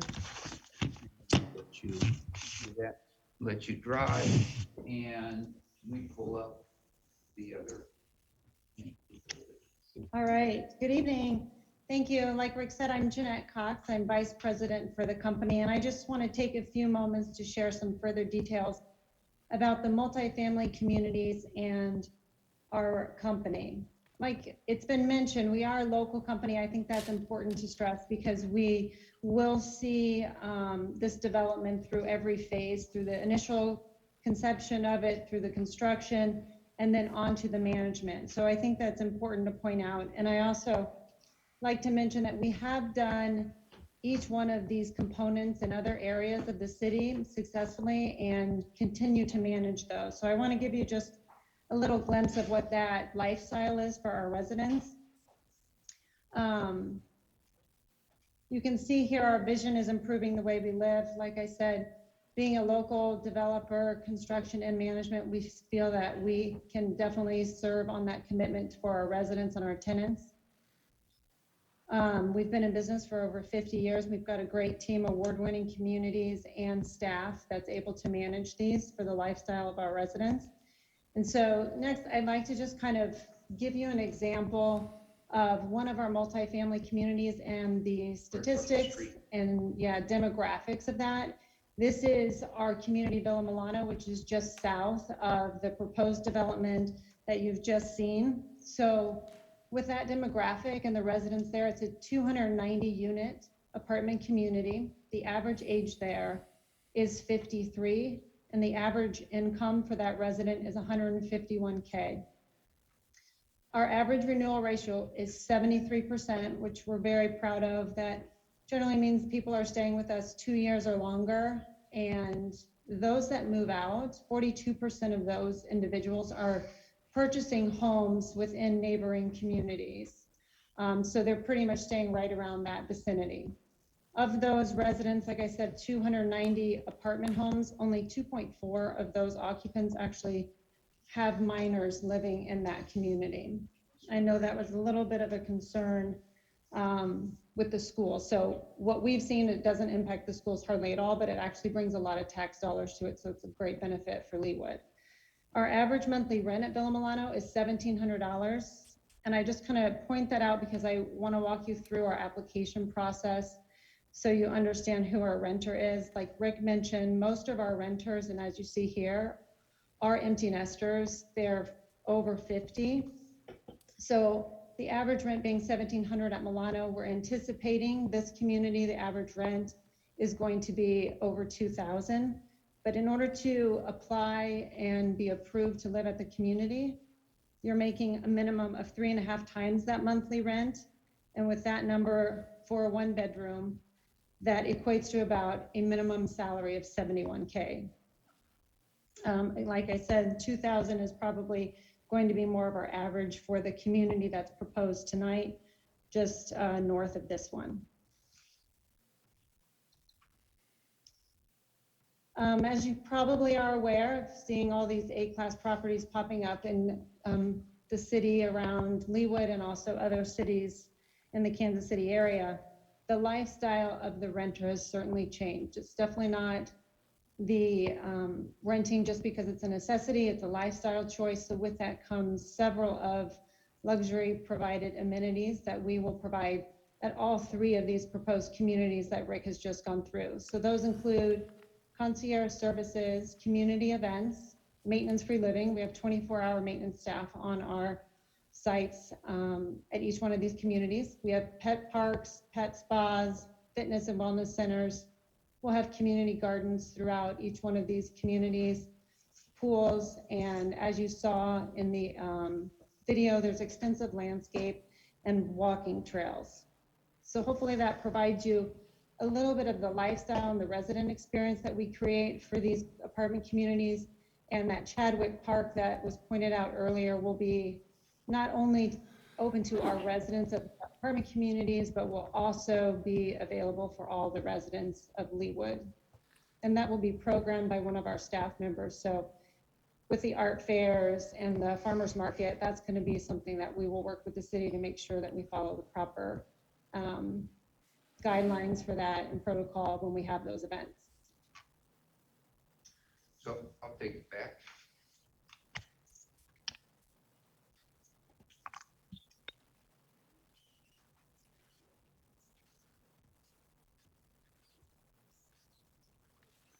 Okay, so do you want to go over some of the things that came up in our interact meetings and concerns of the neighbors that generally pops up once property values? We all know that Johnson County appraisers stated that there's no impact on the value of homes when you have a high quality apartment community. And that's been proven out over and over again at Villa Milano, Prairie Fire, Park Place, Meadowbrook. All the nice apartment communities have zero impact on the values of home. The uncertainty is what is a detriment on property values, because you don't know if that's going to actually be a 9-story building over there that's allowed by your corridor plan, or if it's going to be across the street from a nice twin villa. The density, there are people worried about it's too many people or too much. Well, as you know, we did the minimum amount of office. We did the minimum amount of retail. Retail really drives traffic counts far more than anything else. So we have a really low amount of retail. If we do more retail, it's going to just drive up traffic count. So I don't think they want that. And of course, as we said before, we're at 8.6 units the acre when you allow 15 plus up to 19 with bonus density. So we're about half the allowed density. So we really, when people bought, they knew something was being built here. And this is as low as density as you could ask for. Impact on schools, showed the slide before. The school district says Mission Trails, the school that feeds this area, is 75 to 80% utilization, and that they are expecting and prepared for the growth when it comes. They've been looking at this area and they know it. They're looking forward to it. They don't think it'll have much impact. Even if you have, we say 5 to 10, if you double it to 20, that's not even 2 kids per grade. So anyway, I don't think it'll be that much of an impact on the schools. The other concerns is traffic. We kind of discussed this. The street network was built to handle twice the density as what were planned. And page 24 of the impact study, which Olson did agree with our numbers. I talked to them directly. They said that, you know, with the west side, most everything on the east side is going out the state line, 135th Street. So that will have very, very little impact on 133rd. On the west side, we do add we added 7 street connections. So during high times, that's going to add 10 trips. We've got a little over about 600 trips per hour. That's 10 trips per minute out 7 different street connections. That's less than 1.4 trips per minute. That's 1 car every 40 seconds. 1 car every 40 seconds is negligible according to traffic counts. And I do want to stress on the 135th Street bit about, we want to have the same agreement that we have across the street to the south where Lashburg had, where we'll build it when the east part, the east part of the community phases, what we're showing 5 and 6 are built. And if and when Missouri agrees to do it on the other side. So we want the same stipulation that you gave to our neighbors across the street. And it wouldn't be part of phase 1, but when phase 6 and 7, where it's going to generate traffic up on state line. The other ones won't really do that much traffic over there. All right, with this, you know this, the corridor plan, and I just want to stress the tallest thing we've got here is around 51 feet, far below the allowable community plan. 90 feet of the MXD. 90 feet, and then this is your 135th Street grid system that you originally requested. The only thing we really can't do is the street through, gosh, this doesn't go on everywhere. On the table? Okay, sure does. So the only street that we can't put through is the street that we don't own. But if you remember right, we looped it with a beautiful bike trail for everyone enjoying. And this is the only natural habitat area, natural zone that was called for by your own 135th Street plan. And we saved all of it except for where we have to rebuild and put in a new area for the detention, where it was originally a pond there, and we need to rebuild it so it acts as a proper detention. So we feel like we're doing our part of saving trees on here. With that, I'm going to turn it over to Mr. Clover. Can you go back one slide? Sure, please do. Yeah. Henry Clover, Clover Architects. I'll be brief since this is still going to go on for a while, but the reason I wanted to start with this slide is that it's been a bit of a challenge designing this because we're trying to deal between the LDO and the requirements of the 135th Street Community Plan. And there's been commentary. I mean, obviously we've designed it to take and do what you traditionally do, is take the R1 district and then zone it down to the R2 and go higher density as you go. But the thing I wanted to point out is that, you know, there's been a lot of commentary, but none of these setbacks or heights or density on this sheet, for example, is allowed. So that falls into the fact that we've had to design the project to skirt the LDO and still comply with it. We've tried to come up with the program that the staff wanted, which was the destination street, the active pedestrian street, and the neighborhood streets. But the only street that's public is High Drive. And the reason for that is that we could not accomplish any of the requirements of the 135th Street Community Plan and keep the dimensions and the tightness of the street that was required and meet the LDO. So we've created these streets and as close as possible kept to the design guidelines. But the community plan is a suggestion. So the commentary about 16 feet is not really a code requirement or a mandate. And it was also designed to accommodate the requirements of the fire department. Because if you take and add up the 16 feet, the amenity zone of the planning area of 8 feet in the street, you do not get within 30 feet that the fire department required. So we feel we comply. We're more than happy to work with the staff on designing those elements, but it has not been codified. It is not part of the ordinance. There's no determination on how it needs to go and how it needs to be done. The bigger thing for me has to do with the nodes. There's been a lot of comments about the nodes and where they go. But the one thing that keeps getting overlooked is that the 135th Street Community Plan basically has provisions that it is flexible and that it will be based on marketplace and demand. And it's not a hard and fast, it's not a percentage. None of that has been put into the ordinances. You know, that's where we've always had the biggest issue is it's a very much subjective judgment on the part of what is compliance with the 135th Street Community Plan in terms of what it means. But what has always been missed is the fact that it's negotiated and it's to go where it's most needed. So if you look at the diagrams, they show it up here in the original up in the corner. Our thought is it would be dead center. Obviously, this doesn't quite line up with the 134th Street, but we have created a node here. We do not see any need for nodes on Chadwick, but we did create a element and character elements in that area.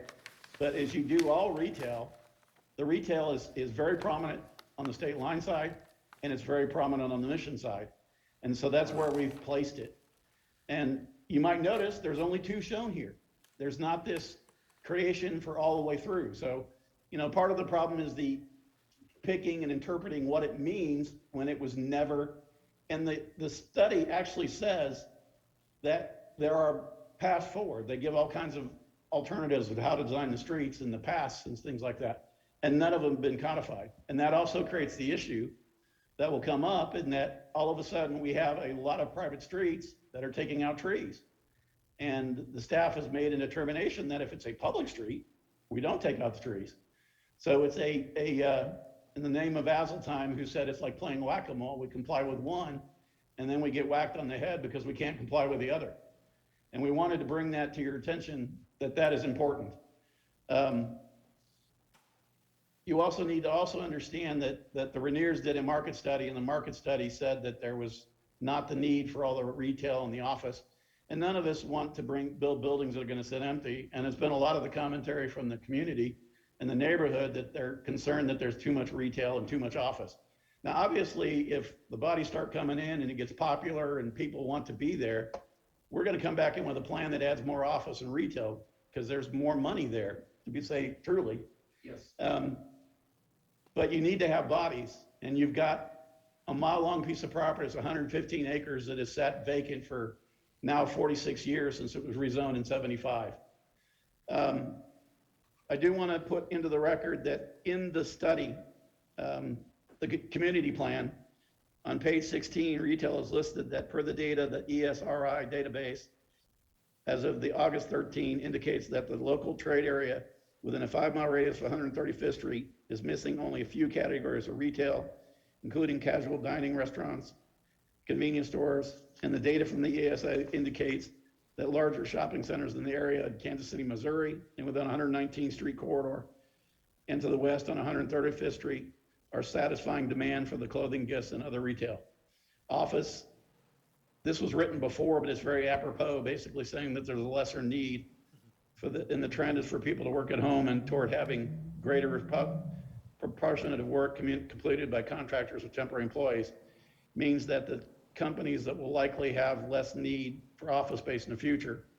And the residential, the need, as Rick pointed out earlier, is indicated for the product that's needed in this area from your own study is the townhomes, the row homes, which we call the brownstones, villa homes, and apartments.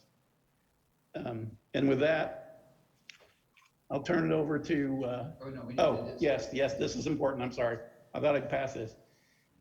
We wanted to also show you how we got to where we are, because the problem is the site is very deep and you can't really do multiple layers and have retailers survive. So one of the options we gave to the staff was to have the buildings all the way around the perimeter around, or try and create more of a main street. Now we purposely know, because we put them on other site plans within the community, there are 2 famous name high-end grocery stores that are coming to the market. And we also know that they aren't going to accept somebody in front of them. So we did it purposely. Now, obviously it's a decision on the part of the city and the staff and the council as to whether they want to get a market, but we think it is very advantageous to the community to get it. But when we were meeting with staff, one of the projects they referenced, and it's one of our projects, is the Mission Corners, which exists with Milana right behind it. And they said it was very well received. And again, it is what we wanted. So that's where we took and created the Main Street feel. We continued the brownstones all the way back. We did try and create the streetscapes. The staff has commented that people are dangerous, but you can see, you can walk all the way from one end to the other and not cross more than a couple minor streets and alleys. We've got major interconnectivity all the way straight through, all the way around the project. So we don't necessarily agree that there's massive parking fields. We have a parking field in front, but that's for the grocery store. But we've also looped and wrapped all of the parking fields behind and in between the buildings. And so from a streetscape, the office buildings are still going to be a main street. The parking is in behind the building, which is as they requested. And from a standpoint of parking decks, obviously with the demand for office, it would price herself with the market to start with parking decks. Now, as Rick had stated, there's 37% of the parking that's actually covered underground. There's multiple parking for the work live that are all underground. It does not make sense for us to say we're going to put in parking decks at this stage, particularly as you see these are so divided up. None of these blocks are very big. So again, it would be an interpretation of a large parking field. A large parking field to me is 2 to 3 times the size of these. And I want to jump in here. We were given Mission Corners as an ideal example of what a main street should feel like and look like. So we took it and worked with that and massaged it to fit our needs, made it a little deeper. And if you notice, the Mission Corners, which has more parking field out front as a percentage on a much smaller space than ours. You can't see the scale here, but it's half the depth, and they've got a lot more parking field. So we were told this is something we'd like to see, something like this. When we do it, this was a surprise to us. What we just saw, those other pictures were never shown to us, nor would I want to copy something like that anyway. No, it wouldn't work. It wouldn't work in 2020, in 2022. It just would not work. So what we have here is a modern feel with the proper Main Street, so we can hit both sides, something that is economically viable and meets your design. Let me show you the similarities between these approved plan that you have in Cameron's Court. Both of them have the Main Street feel. Show them where they are. Both of you, it's kind of obvious. They got their main field, and just a second here. And we've got our Main Street entrance with the building at the back that dead ends it, just the way you should have it. Both have, because we don't own the property behind us, so you have to dead end it properly. Both have similar parking fields. Already discussed it out there, and we actually feel like we did a better job of screening and hiding the parking than Mission Corners. Next. Both have structured parking underneath the retail. Underneath the residential components. So do we. And both of them have a residential component in the rear part of the site up against, for us, where we have the most trees. We think that's an appropriate place for it. Anything else? Back to you. Yeah, please. It goes to trees. Okay, with this, we're going to turn it over to Dan Foster. Good evening, Dan Foster with Schlegel and Associates, landscape architect. Most of you probably have seen the letter that we just put out recently. May not have had an opportunity to go through that, so I wanted to kind of go through this real quick with you. First, to fully understand the issues with complying with the tree replacement requirements in the LDO, you have to have some background information. When the 135th Street Community Plan was adopted in 2013, it became an official city document, and the city is required that any plan on this site follow that document in terms of the street network and some of the other land uses and building types and those types of things. So that obviously has an impact on where you can and cannot save trees. The yellow on this particular plan that you're seeing in front of you are the required streets per that 135th Street corridor plan or community plan. Providing those streets Obviously, in the locations that we're showing on that community plan, like Chadwick right here is right dead center on an existing hedgerow that is existing today. To the right of that is a group of trees that Rick mentioned, which is the oak trees and that type of thing. And if you notice, we actually bent this street down and around and took out a building in order to be able to save those trees. And I'll come back to Chadwick here in a minute about the quality of these trees. I did want to go down to what would be Kenneth, which in the original plan, we had this as a public street. We also had this on the very first version as a public street. So all of these trees were not counted in that original plan. We curved We trees, really we around curved that. streets around it last. Correct, yeah. So, It was a little different scenario, but now that we are having to do these as private streets to follow the guidelines, the staff is saying that we can no longer not count these. We have to include those in our tree replacement.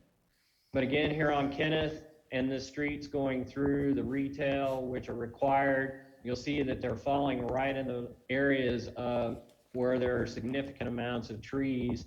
The detention areas are also in that area as well. Here we go. So in this area, the green on this plan is showing the areas that we're able to save trees. Rick mentioned this area in the kind of the alignment of where Kenneth might have been. We also removed a building or did some shifting in this area on the east side to save additional trees here. Up along 133rd Street, we saved a significant amount of trees there. And I've already mentioned this particular area here. So on the street plan, one of the big issues is right here in Chadwick, where we have an existing hedgerow that has a lot of elms and hedge trees. And we also have two buildings on each side that we have to put in as part of the 135th Street community plan.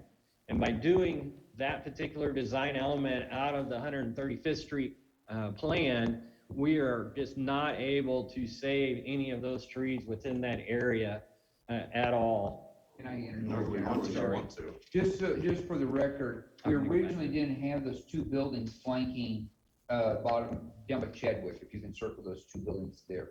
We did not have those two buildings in there. And because we want to save those trees. And that was one of the things the staff came back and said, we want the Main Street feel, so why don't you continue brownstones here? We said, okay, but we're gonna lose trees. They said, let's put them in. This would make them brownstone. So we keep getting knocked for trying to satisfy people, and it ends up hurting us in the end. Just like we tried saving, if Chadwick goes, if Kent goes all the way through here, we don't get knocked for any of those trees. But because we tried saving a big chunk of trees, and they had become private because of that. When the city staff did not want to be responsible for the short short public street. roads, yeah. So we got dinged again, which we don't feel we should. Go ahead. Yeah, so then the other area, obviously, is the detention areas where we're having to put those in order to meet stormwater requirements in the logical place of being within the low areas of the site. Obviously, we have to take out trees to be able to do that. So again, by an LDO requirement, we're being penalized for an LDO requirement. And so there's kind of this conflict happening between the 135th Street corridor or community plan, the LDO requirements in and amongst themselves. It's making it to the point where we're kind of boxed in on being able to actually preserve trees. I just wanted to go over real quick while I have this plan up, the numbers that I put into the letter.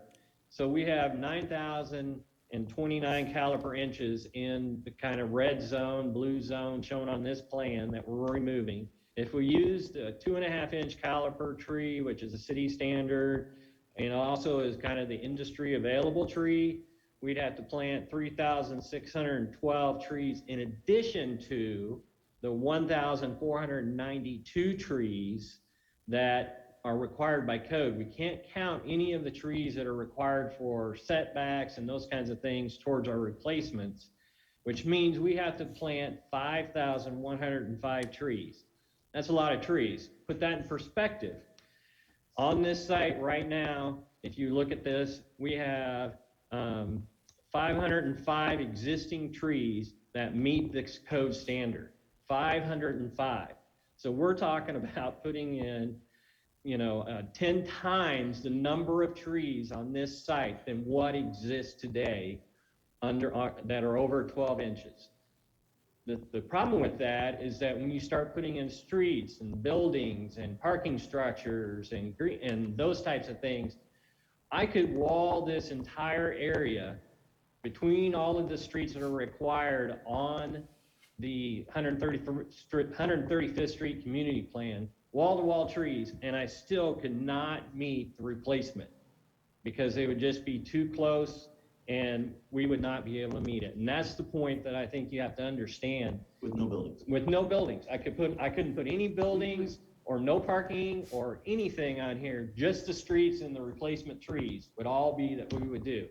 So we feel that a system that says if you only put in the required streets, sidewalks, and detention ponds, and you are still short, and then plant everything else without a single building, we're still short 1,400 trees.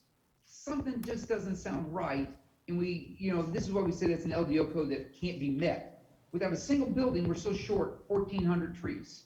So we respectfully ask you to I'll let you finish up here on that one. So the other part of that is the quality of the trees, and I mentioned that in the letter here as well, and that is that there were a lot of hedge, cottonwoods, and elms, which are invasive species. In fact, some states have actually considered them on an invasive species list and provide recommendations on their removal. So we're asked to replace trees that have become invasive over time.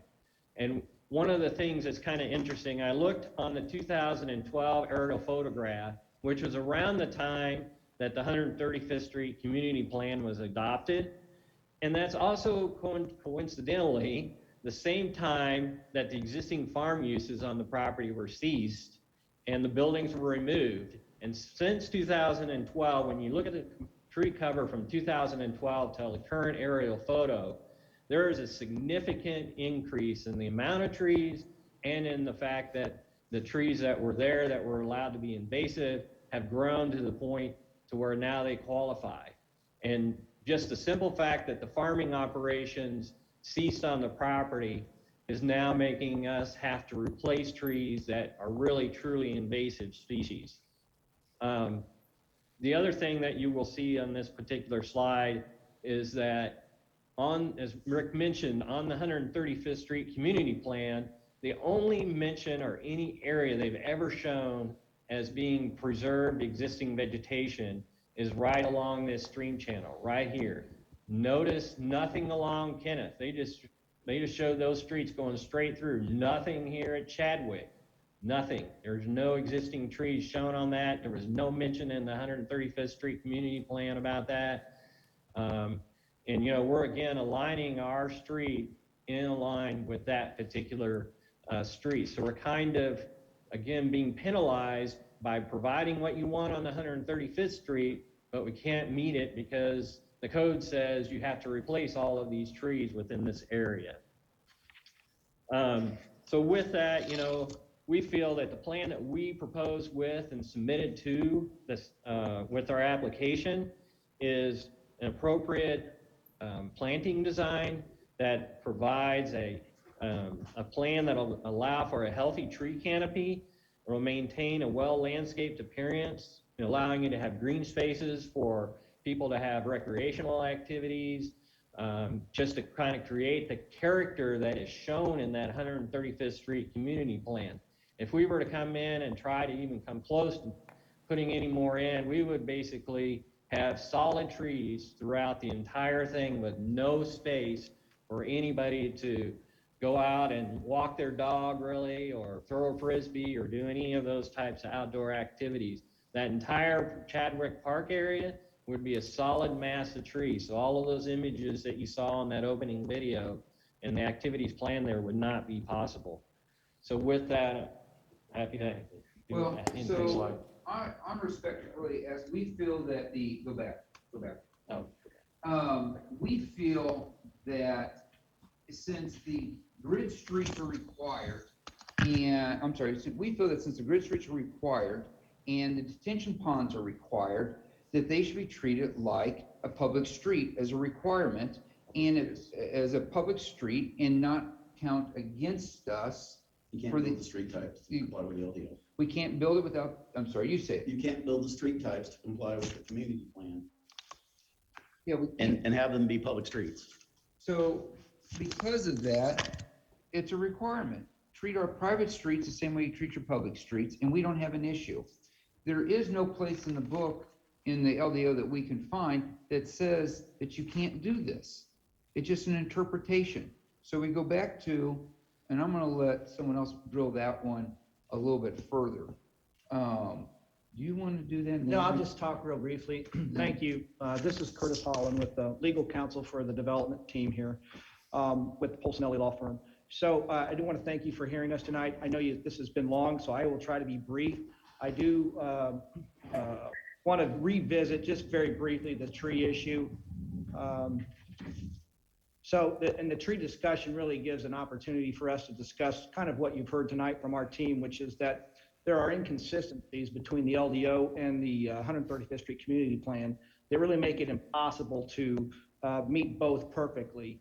The last time the plan was presented to you about 6 months ago, the staff made a number of points, which I think resonated with some of you on the Planning Commission, and that was that our plan didn't meet the LDO in a number of different ways. And as a lawyer, I can appreciate that because the LDO is the law, and that's what you all need to follow. It's different than, for example, the 135th Street Community Plan, which is merely a guide, with suggestions about how to do things, but intended to be more flexible and most importantly, is not the law. And so we're trying to thread the needle with this project by trying to do essentially both, comply with the law, the LDO, as well as the 135th Street Community Plan. And again, as we've discussed here already tonight, it's simply impossible to do that. But the tree issue really gives us an opportunity to show you why that can't happen.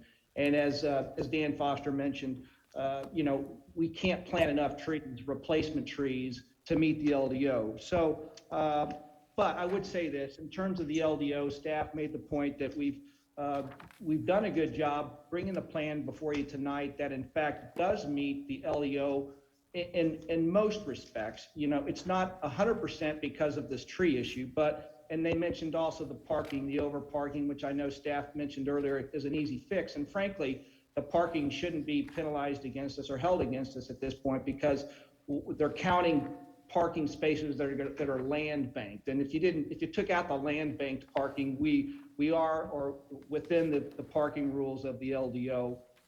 And the other issue about the right in and right out up there at Kenneth, if you vacate the right of way, having to move that came up very late in the discussion, I think maybe less than a week ago. So we just got hit with it. We have had discussions with the church about getting an easement for that portion of it so that we wouldn't have to move things. And I think we'll be able to work our way through that. But the trees are something that we just really can't resolve. And I guess what I'd like to repeat again on behalf of our team, from a legal standpoint, it just seems very difficult for the staff to sort of penalize us for not complying with the tree replacement requirements of the LDO when the very reason that we can't comply is due to the fact that the city's staff is insisting that we follow the 135th Street Community Plan by putting in these grid streets, which if you'll remember 6 months ago, we weren't in favor of these grid streets. And if you also know, and I think you'll hear and saw some of the correspondence from the neighbors to the north, they aren't in favor of the grid streets. And in fact, the last time we were here, we didn't show Chadwick going through for the very reason that we wanted to save those trees. But when we come back before you tonight, and over the last 2 months when we sat down with staff, they've insisted that we have these grid streets, including Chadwick, which causes us to remove these trees in part. And one of the other challenges is that these street types that you have, in order to meet the 135th Street plan, those streets have to be private streets. We can't otherwise meet the LDO requirements for the street right of way and setback if you have these be all public streets. And so, all of these streets are private. And as mentioned by Dan and others earlier, the staff is telling us that if you remove these trees from these particular streets, these grid streets that they're forcing us to put in, that we have to replace all these trees. Whereas if these streets were public streets, like for example, High Drive, or if Kenneth Road was put in as a public street, they wouldn't count those trees as needing to be replaced. So it's just, from a legal standpoint, it doesn't seem to make sense or work for us that the staff can hit us over the head with the LDO by saying we don't meet the code because we can't replace all the trees, when it's the other plan, the 135th Street plan, which by the way is not an ordinance, are not rules, they're just suggestions, and saying that we have to meet that by putting in the grid streets, and they have to be private streets, and also making this interpretation that those trees must be replaced when trees that would be in the way of a public street are not counted against you and don't have to be replaced. And so on the screen in front of you is the section out of the LDO 16-4-7.3. It's the only section in the LDO that talks about this issue. And it says here, that all trees larger than 12 inches must be replaced on a 1-to-1 caliper inch ratio. But as we mentioned earlier, staff's making an interpretation that the trees that would be removed as a result of the private streets, because, the streets that are needed to meet the grid system, have to be replaced, but the trees that would otherwise be removed to make or create the public streets are not counted and don't have to be replaced. And so if you read this paragraph that comes right out of the LDO, there's no distinction between a private street and a public street. And so we don't know where they're coming up with that interpretation, but we would ask you to allow for, at least with regard to the private streets, that those trees not be counted against us for purposes of the tree replacement rules, as well as the detention, the areas of the detention, which we just can't simply avoid.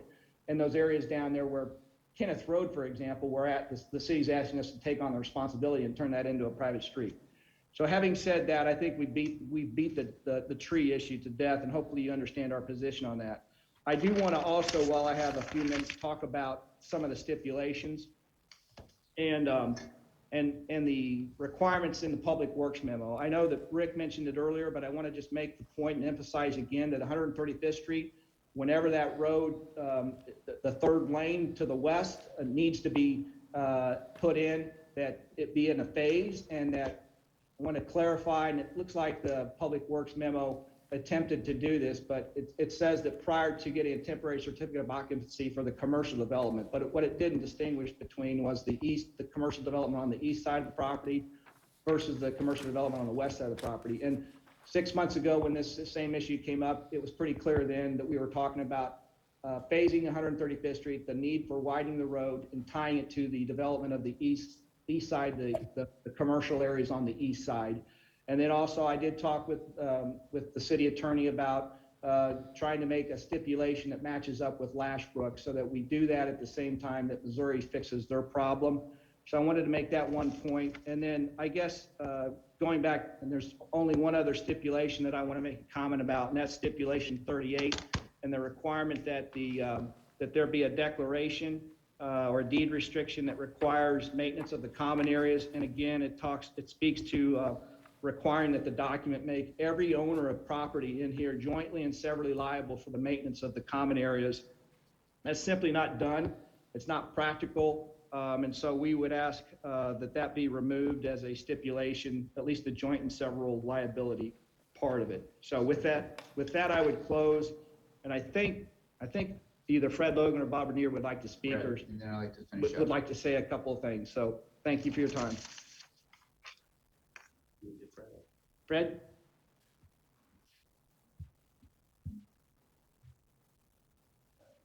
Still muted. Got it. Unmute, Fred. Can we unmute Fred? I think you can hear me now, can you? Yes. There we go. There we go. Great. My name is Fred Logan, Logan and Watson Attorneys, and I am an attorney for Bob Rainier. And Mr. Rainier is here, and he has played a very important role and a very active role throughout this process over many months now. I want to take you back to January 4, 2021, the Leawood City Council meeting.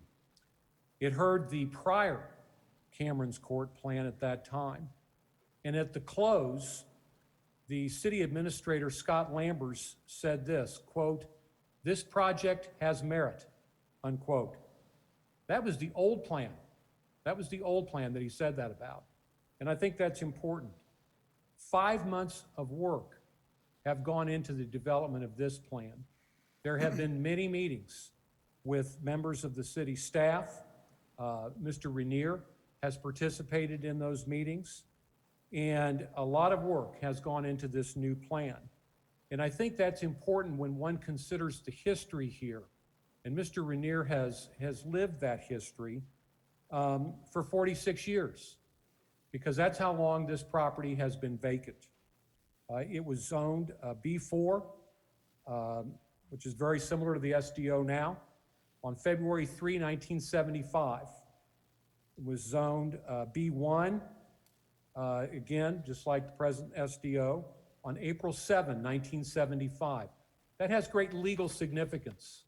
This is an outstanding plan from an outstanding developer, and we are very hopeful that the city will take the history and those facts into consideration here.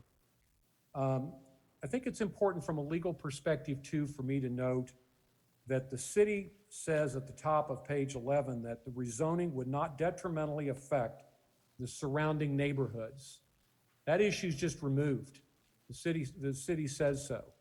And we would take it a step further. We think that it will absolutely favorably impact the surrounding neighborhoods. Mr. Rainier believes that this is an extremely important opportunity, not just for him. He's lived the life here the last 46 years of nothing happening, but it's an extremely important opportunity for the city. Does the city want to have piecemeal development, or does it want to have a quality, comprehensive development by a developer with an outstanding record? Or does it want to wait 20 years to see if something happens? This is a real plan. This isn't just something that people can kind of talk about, well, we'd like to see this. This is a really outstanding plan, and it's real.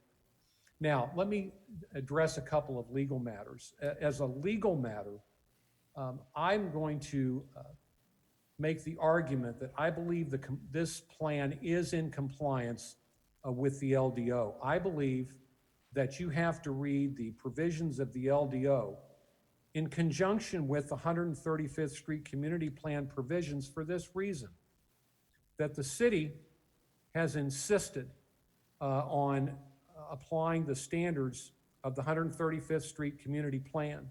That takes on a legal significance then, so that when, as Kurt pointed out, there's no distinction in section 16-47.3 between public and private streets.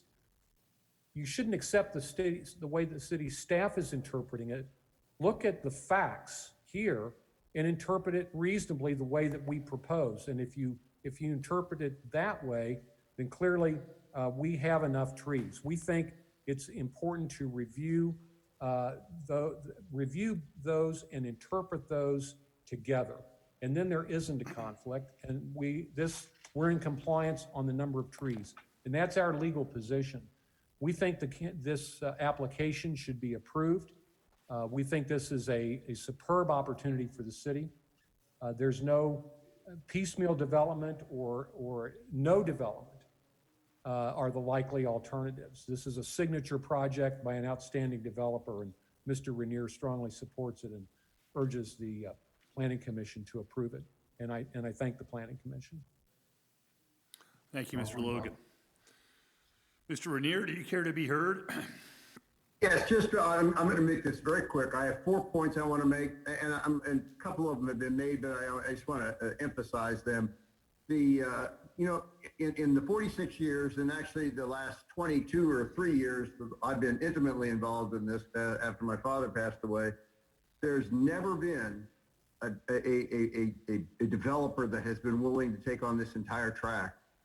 I can't overestimate or express to you how important it is to have a cohesive development. Every developer, every person that has approached me to buy a piece of this property has wanted to buy 20 acres or 30 acres and wants to put, a project over here or a restaurant over here or a building over here.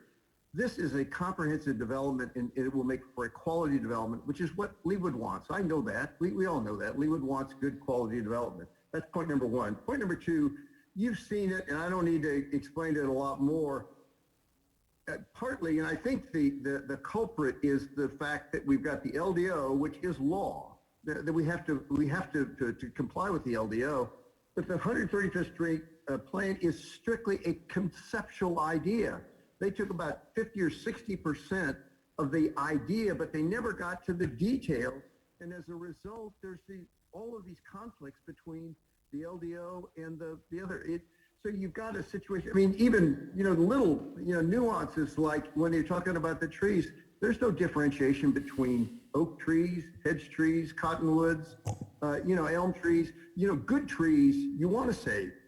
Some of those hedge, I've seen them, those hedge trees that are 30, 40 inches have 8 to 10 inch thorns on them. Those are noxious trees that anybody would require us to take out rather than penalize us for taking out. So there's a lot of administrative obstructions that keep this from being, coming with something that meets all of the individual rules. The other thing is, it's been mentioned a couple of times, we did pay for a very intensive and detailed study of feasibility. Commissioner Peterson mentioned that from a feasibility standpoint. You don't want a development that isn't feasible. This is a feasible plan by a developer that has the capital to be able to do the work and to get it done and to start immediately, not wait for 5 years to get something started. That you have to address the feasibility, and that's one of my criticisms of the Leawood's past planning has been that they've ignored that completely. Feasibility isn't part of the plan. They say we would love to have this because it's pretty, well, but if it's not feasible, it will never be built. And that's my fourth point, the last comment. Unfortunately, what we've got is all of these factors coming together and creating an environment where it will be impossible to develop this ground. Now, I know that's not what the city of Leawood wants. The city of Leawood wants a good quality development, but with the rules, with the restrictions, with a lot of the little minor details that we have to, the hurdles you have to overcome, you create an environment where a normal person is unable to meet all those obstacles and develop this piece of property into a quality development. And again, and it's a true statement, I pay $1,200 a year in taxes on this 115 acres. And that's as opposed to the $3 to $4 million that would be paid when it is fully developed.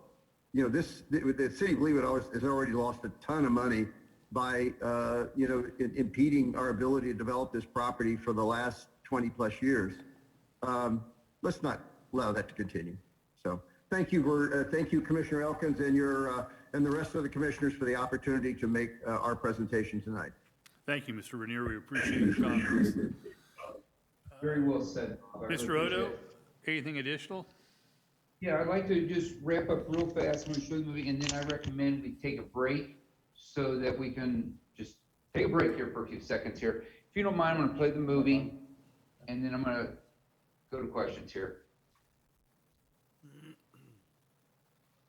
This is our Main Street, as you know, Cameron's Court. Placemaking. We got what? Placemaking. Placemaking.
So I want to thank you very much for listening to us. I think we have a plan and a community that all of Leawood is going to be very, very proud of. And at this point, I open myself up for questions that you have for us. But before we get into questions, I can take them now, or I might recommend that we take a 5-minute break. That's up to the commission. Mr. Chairman, Commissioner Coleman, I move that we recess for 5 minutes. is there a second? Second. Thank you, Commissioner. All those in favor, please indicate by saying aye. Aye. All right. Commissioner McGurran. Aye. Commissioner Coleman. Aye. Commissioner Stevens. Aye. Commissioner Hunter. Aye. Commissioner Belzer. Aye. And Commissioner Peterson. Now it's your turn. Double aye. All right, the motion passes. We'll return in about 5 minutes.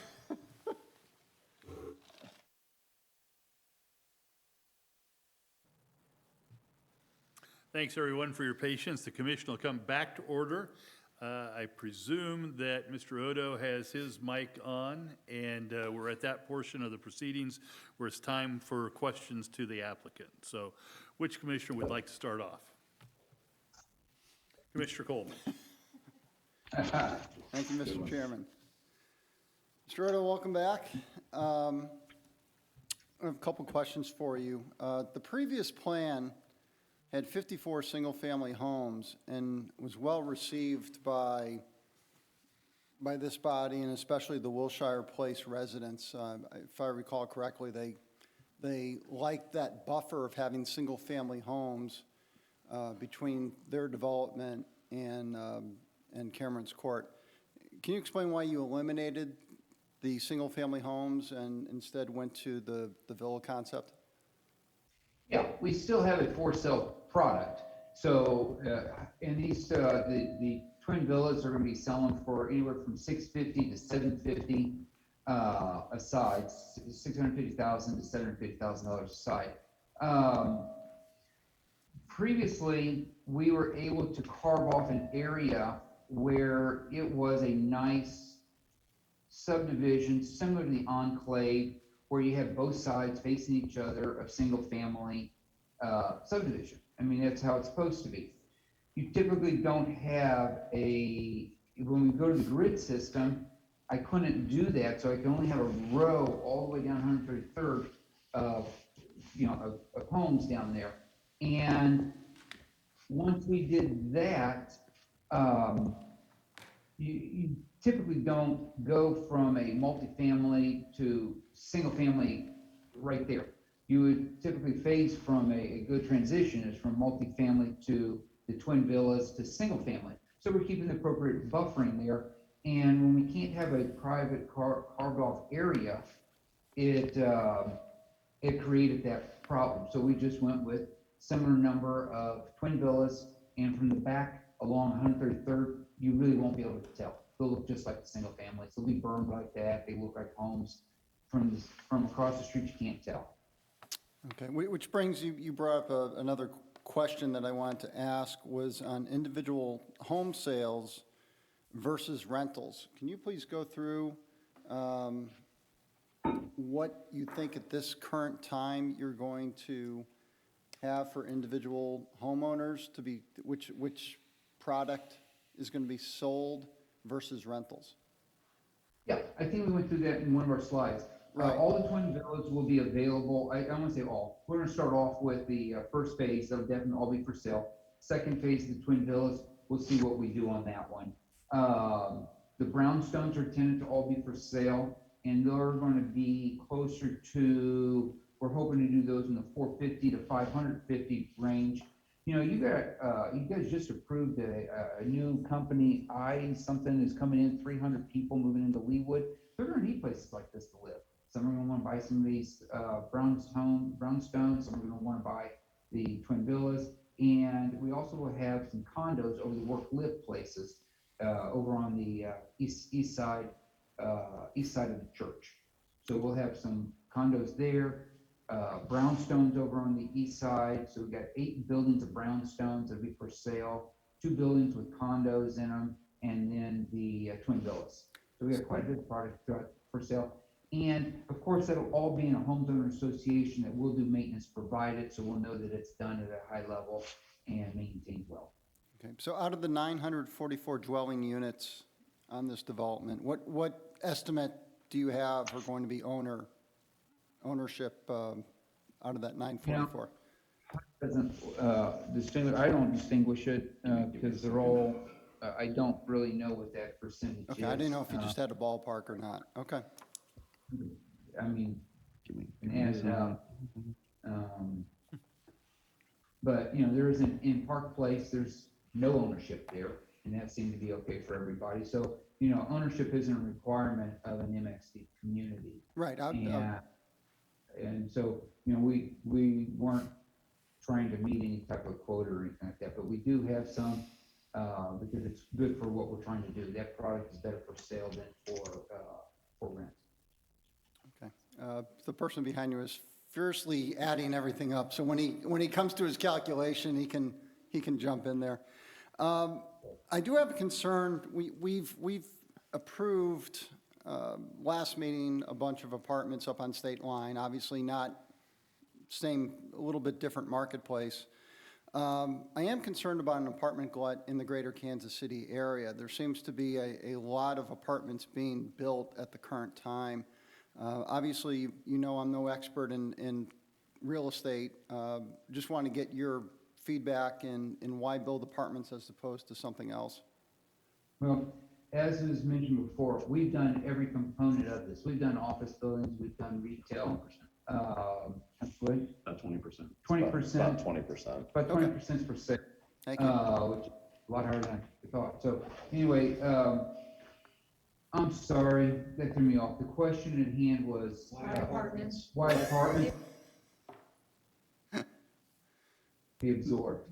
We are currently at 98.8% across our portfolio. And the only vacancy we have is just because some people are moving in and we need time to turn and get ready for the next one. The high quality products are all full, the ones that are well managed and well maintained. 94.5 citywide. Yeah, and citywide, 9.4. 94, I'm sorry, 94 point what? 94.5%. 94.5% occupancy across in the entire city, metropolitan city, Kansas City. So there's a high need for more apartments. Especially with Our the last- housing crunch and construction Yeah. costs. Yeah, our last two projects stabilized in less than a year. Yeah, we stabilized everyone we've stabilized usually within 3 months of completion. Yeah. So these things are filling up fast. So there's a high need for them. I wouldn't be building them, and I couldn't get financing if there wasn't a high need for them. Okay, thank you. Another question on the mansion-style homes. Can you please explain what the mansion-style homes are versus the other apartments that you're offering? We call them, sometimes the mansion style is called a big home look. It is really identical to what we did at Villa Milano, but with a different color and some different and more updated design color elements, color palette and elements. It's pretty much the exact same buildings. Matter of fact, they're really close to them. We always modify them, everything a little bit, but it's basically an updated version of what we did at Villa Milano that was very successful, is successful. The biggest difference is that those big manor style home, garden style is what we call them, they have attached garages. So it brings a different product for that renter versus that mid-rise. Right. Everybody can pull into a garage, walk right to their unit. So what we're saying on the manor style, you literally pull into your garage and you walk 3 feet to your kitchen. Okay. So it's just what we call direct access. Most of those homes have direct access garages instead of a parking structure and then walking to common corridors. So there's no common corridors in there. They're all part of the home. Okay, and I assume you can get a higher rent for those as well. You know what? It's believe it or not, you get similar rents. It's kind of different in some people want a sedan, some people want a SUV. There are different products, different people want them, and we meet both. That's why the complementary products that are in demand for both. So we build both. Okay, and my final question is on the private versus public roads. Yeah. Obviously, High Drive's public. Is Chadwick private or? No, we couldn't put the median down it and put parallel parking, and we couldn't have. You can't have a main street if it's a public street by LDO. So it has to be private, and due to the setbacks. So you'll find in most all MXD communities, Park Place is a great example. All those streets there are private streets. There are no public. They're not in Lenexa. These are public streets, but they also, the ordinance allows it. Thank you. Why don't you restate that, what you mean? Yeah, so the district, which is where our office is in city center Lenexa, they are all our public streets, but they also have put into ordinance all of the suggestions that are in the 135th community plan. So the property lines are within 0 setbacks, close to the property lines. I mean, they have 7 to 10 foot sidewalks, 5 foot amenity, 8 foot parking stalls, and then narrow streets. So it is codified here, and that's the reason it's a public street here. Right. And it can't be there. In Leawood, we can do it, but it has to be through private streets. we still build them to the public standard. It's actually a stipulation. It's, as you probably know, it's a stipulation to build them to the public standard. And so you get a high quality street, it's, you just can't build them unless they're private. And that's why, and it's still maintained at high standard. But like I said, just like the Lashbrook and across the street, all of those are private streets. It's the only way to get these things built because of the code. Okay. All right. Thank you, Mr. Chairman. Thank you, Commissioner Coleman. Other questions? Commissioner Hunter? I guess it's a comment, maybe a question. My concern with this is that there appears to be an acknowledgement by the applicant that they do not meet the LDO requirements. And so, and initially their presentation said they were in complete compliance with the LDO. And so I thought, well, maybe they were agreeing to the stipulations in the staff report, but apparently they're not, as people kept speaking on behalf of the applicant. So, I mean, I guess this is a question for the applicant and for the city. Like, I mean, how is the applicant willing to, I guess, agree to the city's requirements, or are they going to put forth an amendment to the LDO? Because I don't know how we can vote to approve this in its current state. Other than to include the stipulation. Correct. So, Commissioner, if I might, this is Curtis Holland on behalf of the applicant. Our position is not, as you've just stated, we actually think we meet the LDO in terms of the tree requirement. We think that the staff is misinterpreting, misapplying the ordinance, which we read to you and showed you on the screen. There's no distinction in the ordinance between a public and a private street. If the city would characterize or allow the private streets or give them the same treatment as they do the public streets, the removal of the trees or replacement of the trees required by the street grid wouldn't be counted against, and we do meet the code. So our position is, and as Mr. Logan mentioned also, we read or understand that legally you have to read those two documents together to be consistent with each other, meaning the LDO as well as the 135th Street Community Plan. Those two documents, if they're being applied by the city in the same manner as law, then we would be able to meet the LDO requirement with regards to the trees. Our position is we do meet the LDO requirement as it relates to the trees. We don't believe that the city staff is interpreting the code correctly on that issue. So, as far as, okay, so like, let's leave the 135th Street plan, leave it to the, let's only talk about the LDO. So the LDO, are you saying it's ambiguous? Well, I don't know if we have the statement, the LDO requirement, but there's no distinction in the LDO. There it is. That's the whole thing. But there's no distinction in the LDO between a public street and a private street. Doesn't even talk about it. So it was invented by staff in terms of how it's being applied. We're not sure that, we don't believe that there's any ambiguity. If you just read the plain language of the ordinance, it mentions nothing about a public street or a private street.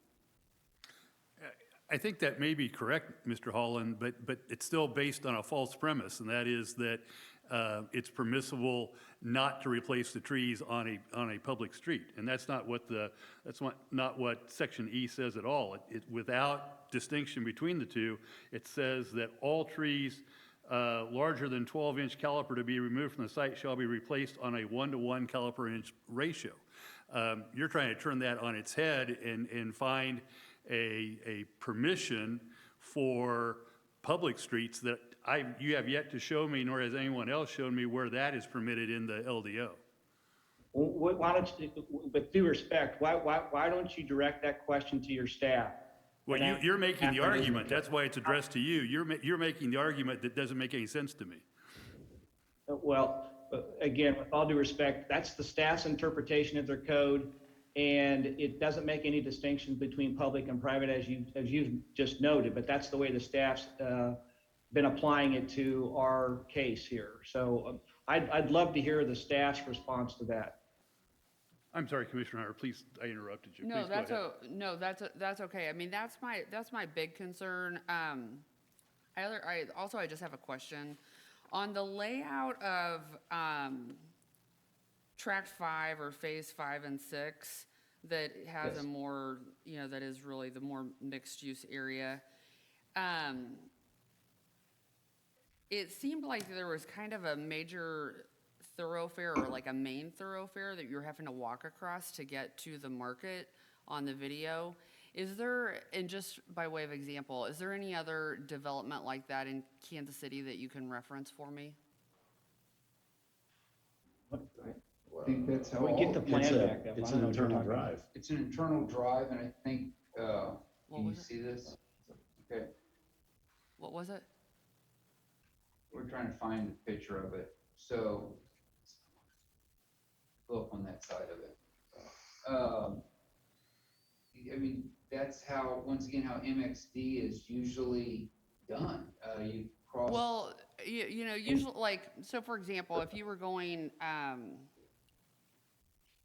mean, normally if you're walking into Price Chopper or Hen House, you're going from the parking lot directly into the front doors.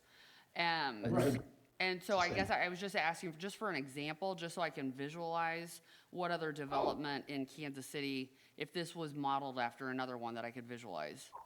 All of them basically this way, because the fire department has to be able to pull up in front. To allow that, you never park in front of those buildings anymore. Right, Hen House that you have has the same Camelot thing. Court. Sonoma Plaza, It's got a drive all the way from. Camelot Court. Camelot Court. Yeah, there's a drive that goes all the way straight through in Camelot Court. Yeah, all of them do. I mean, literally, I can't think of one that doesn't do that.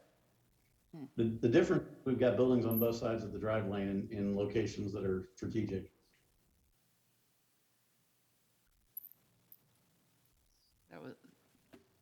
That's it for me. Okay, thank you, Commissioner Hunter. Additional questions? Commissioner Belzer, did you have some?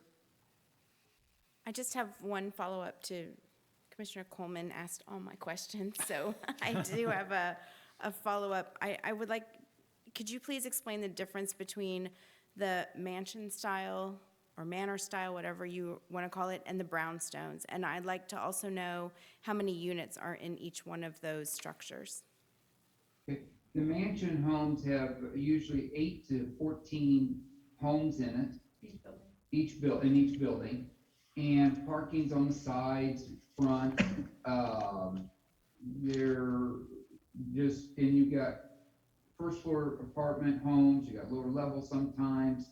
You got walkouts, you got people above. A brownstone is the original streetscape of America, where you got parking in the rear, in the back of the building, and you get your individual unit is vertical up and down. So typically you've got your kitchen, living room, first floor, you go upstairs to your bedrooms. So no one's above you. It's your whole unit, home is vertical, up and down. It's like a 2-story house, but you're just side by side by side by side. The community plan, they refer to them as row houses. Yeah, the community plan calls them row houses.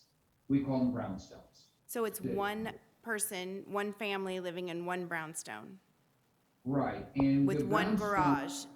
So how, Yeah, I did, go one ahead. garage might be a it might be a 2-car garage, but the garage is in the rear of the building, so that's why you don't see it from the streetscape. You go around back and, That's it. you'd see it. And it'd be a 2-car garage, 1-car garage, and, 10 to 16 units per building for the 10 brownstones. okay, 10 to 16 units per brownstone. Okay. Pardon me for Yes. interrupting, Commissioner Belzer, but point of order here, we're about to expire our time, so this would be a good time for me to entertain a motion to extend our meeting by a period of 30 minutes. Mr. Chairman, Commissioner Coleman, I move that we extend the meeting for a period of 30 minutes. is there a second? Second. Thank you, Commissioner McGurran. Those in favor, please indicate by saying aye. McGurran? Aye. Coleman? Aye. Stevens? Aye. Hunter? Aye. Belzer? Aye. Peterson? Aye. The ayes have it on a 6-0 vote, and the meeting is extended to 9:30. Commissioner Belzer, please proceed. Okay, so there's 10 to 16 units per brownstone. Can you show me, Go back to the picture. We'll pull that up for you. and then 8 to 14, and there's 14 garages in every mansion-style structure? Eight to one per unit. So there's So two there's- different building types, or three different building types. There's two building types that have 12 units, and there's 14 garages in there. And there's another building type that has 14 units and 14 garages. And that's the mansion style. So this And is the the brown- mansion style that you're showing currently? No, sorry. This is the mansion style. So you can see the garages, they're just like Villa Milano, where you've got either garages on the sides or go up to the next one, or front and sides, and you pull in, like I said, these are made to look like large homes, and every unit has an attached garage right there. They're no more than 2-story on the front. Some of them have walkouts like a house. And one garage per unit, and there are 8 to 14 units per building. And we go to the next one. So if you're living in a mansion-style situation, then your home is either upstairs or downstairs. It's not a 2-story. Right, exactly. And then the brown brownstone. row houses, you can kind of see the separation between unit right there. Each one's got its own, you live vertically, bedrooms upstairs, and main living room on first floor. And then all the garages are on the back. Right, Okay. just like the corridor plan suggested. Like the alley. Okay. Is that it, Commissioner Belzer? I'm going to interrupt the flow just a little bit here. We've had public that's been sitting here for 3 hours now as well, both in person and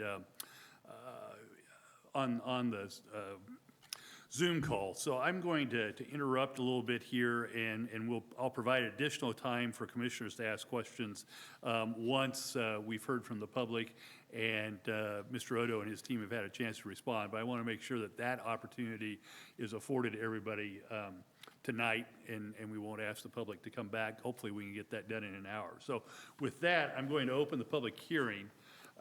And again, this is the first time in quite some time that we've had the public actually physically present for COVID concerns. We've asked them to watch and listen from outside the council chambers. I'm going to call on those who are here in person first. Just to refresh everybody's recollection on the rules of our public hearings, we will permit 5 minutes for each member of the public to provide their comments and their concerns about this project. I think we've got something set up where I should be able to see it, although I don't see it on my screen right now, when they get to about 4 minutes, and I'll try to give you a heads up that your time's coming to an end, and then we'll advise you when your time is expired at the end of 5 minutes. I will note that the public has shown a great interest in this indicated by the volume of paper that we've seen so far, and I know that each of the commissioners has reviewed those. So while certainly you should feel free to highlight some of the things that are in there, please know that every commissioner has reviewed all the written comments that have come in, and so we'd ask for you not to duplicate those in too great a fashion. Is there anything that I'm missing with respect to our public hearing? Again, we appreciate the public, and we particularly appreciate the public being here in person tonight. And with that, I will call, and I start out by apologizing for a mispronunciation here, but Joseph Galuzzi, are you in the audience? And if so, if you could come into the chamber, come to the microphone, introduce yourself and your address, and we are quite interested to hear your thoughts. Welcome to our commission, sir. Good evening. My name is Joe Galizzi. I'm a member of the board of the Enclave at Cedar Point, HOA. My remarks are just highlights from the document that you should find in your packet. The document describes our primary objectives, which I think you've seen the two prior renditions of the plan. Upon review of the proposed mixed-use zoning site plan as presented on the last Interact meeting on May 27th. We see many improvements that address larger community needs unique to the Leawood lifestyle, but we do have a concern. Our major concern and request is the location of the C-store. In this plan, it has been moved to the northeast corner of 133rd Street. If you're familiar with the Enclave, it's close to that area. In the news, we've hear that on the Missouri side, there will be a quick trip, and we're just concerned about the consolidation of 24/7 a week operations with the lights, sounds, traffic. It would disrupt the peaceful enjoyment of our homes on a continued basis. We request that the C-store be relocated between 134th and 135th, and the right-only entrance across from Village of Seville be restored. We'll take, there's been a lot of discussion about tree preservation, and we'll take every opportunity to continue to support the tree preservation that is across from the entrance to the Enclave and extend it up to the Village of Seville, and really appreciate the developers' support of that. In summary, our primary focus with the latest revision is for the relocation of the C-store and to once again emphasize the importance to us of the tree preservation. Thank you for the opportunity to speak to you this evening, and I appreciate your time and attention. Thank you. Thank you, sir. We appreciate your comments. You bet. Max Galloway.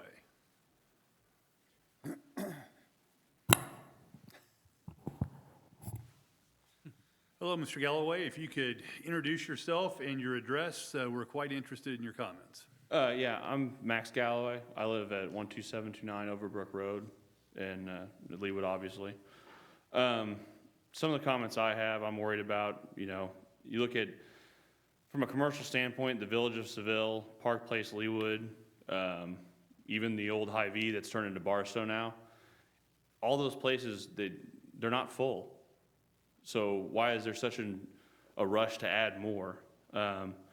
If density is so necessary for this, why can't that be, pride and ownership, whether it's a condo or homes, whatever, so that the home values in this area do stay high. You can show me whatever study. We know what it is. You know what I mean? When I speak to others in my community, especially my neighborhood, it's unanimously they don't want this development. They can go through studies. The people don't want it. The city, that's just my opinion, and a lot of the others around me that when I speak to them in the neighborhood meetings and everything, or where we were going to, the store or whatever. I lived in an apartment straight out of college over by Prairie Fire. It got overdeveloped. 69 Highway was a disaster, as what they're talking about expanding it now. 135th Street over by Overland Park is, we won't even drive there on the weekends to go to Costco or Sam's Club or anything because it's become so populated. And I'm afraid that's going to happen to 135th Street here. State Line Road can get busy as well around 5 p.m. when I come home from work. I think going to 435, it's going to become a major problem, not just 135th Street. Last, just an example, last December, there was a shooting and it resulted in a homicide at Leawood Park Plaza Apartments. And last month there was a breaking and entering. I think that when done right, it's not always something that follows, but crime does follow apartments more than it comes in single-family dwellings. So that's it. That's all I've got. Thank you, Mr. Galloway. Thank you. Appreciate your coming in tonight to our commission. Appreciate it. Brett Vaughn. Take your time, Mr. Vaughn. I know you're coming from upstairs. Do not fall down my stairs.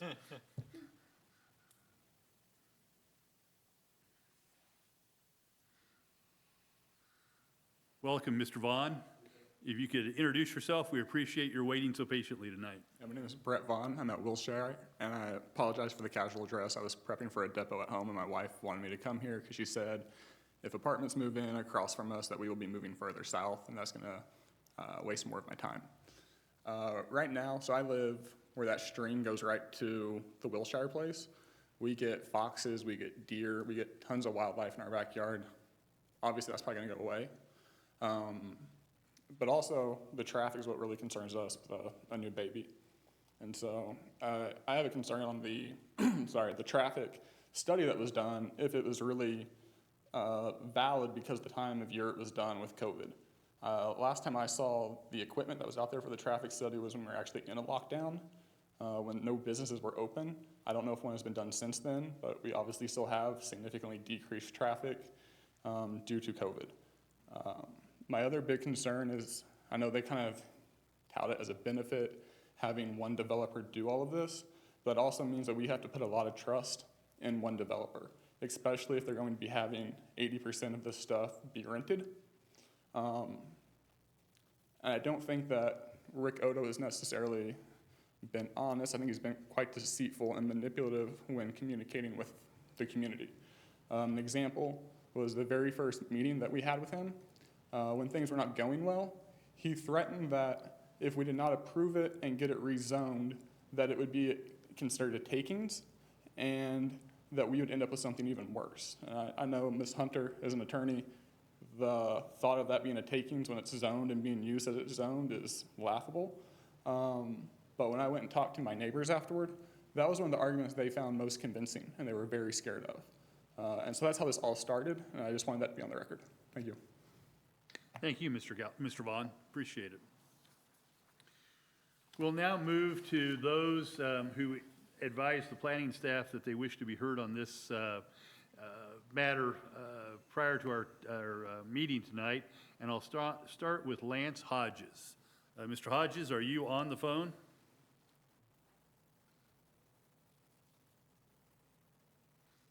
Mr. Hodges.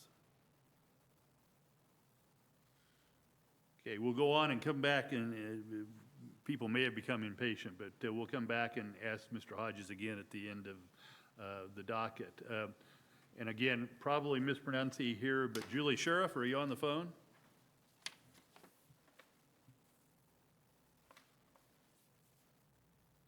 Julie Sheriff.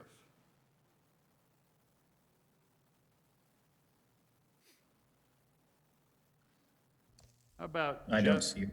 I'm sorry? I didn't see her. Oh, thanks, Ross. Jeff Logan.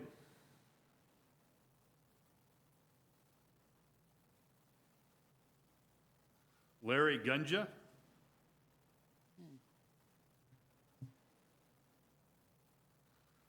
Ryan Brunton. Yes, I'm here. Can you hear me? Yes, good evening, Mr. Brunton. Thank you for your patience tonight. Welcome to our commission. If you could introduce yourself and your address, we're quite interested in your comments. Certainly. Thank you very much. Good evening. My name is Ryan Brunton, and I reside at 3144 West 132nd Terrace in Leawood, Kansas. I'm a resident of the Wilshire Place subdivision, which is the subdivision immediately north, the western portion of this proposed development. I would like to express my sincere gratitude for the opportunity to share my thoughts this evening. I recognize there are other Leawood residents who would like that same opportunity, so I will be brief. Quite simply, it is my belief that Cameron's Court revised plan is incompatible with the surrounding areas and neighborhoods. I do want to harken back, as Mr. Logan did earlier, on January 4th to the governing body meeting, which rejected Mr. Odo's previous development plan for this site and provided the following specific recommendations to Mr. Odo in connection with any revised plan he may choose to propose. Number one, create an appropriate buffer of single-family homes as the transition and protection for the residential subdivisions to the north. And number two, provide a variety of mixed uses on the western portion of the project so the development is not a, quote, sea of apartment buildings, end quote. Of course, these were major concerns of the surrounding neighborhoods. Residents expressed these concerns to Mr. Odo many, many times in a variety of meetings and conversations. The surrounding neighborhoods want multifamily dwellings located closest to 135th Street with an appropriate buffer of single-family housing along 133rd Street. And the surrounding neighborhoods want a better mix of uses in the western portion of the project to cut down on the proposed residential density in that area. At the conclusion of the January 4th meeting, Mr. Odo indicated he appreciated the comments and would work to address them. Fast forward 4 months, and Mr. Odo's revised Cameron's Court plan is revealed to the public. Upon review of the revised plan, it is clear Mr. Odo is either unwilling or unable to address the concerns of the surrounding neighborhoods. Based on feedback from many of the residents in the surrounding neighborhoods, this revised plan leaves us even more dissatisfied than the previous plan.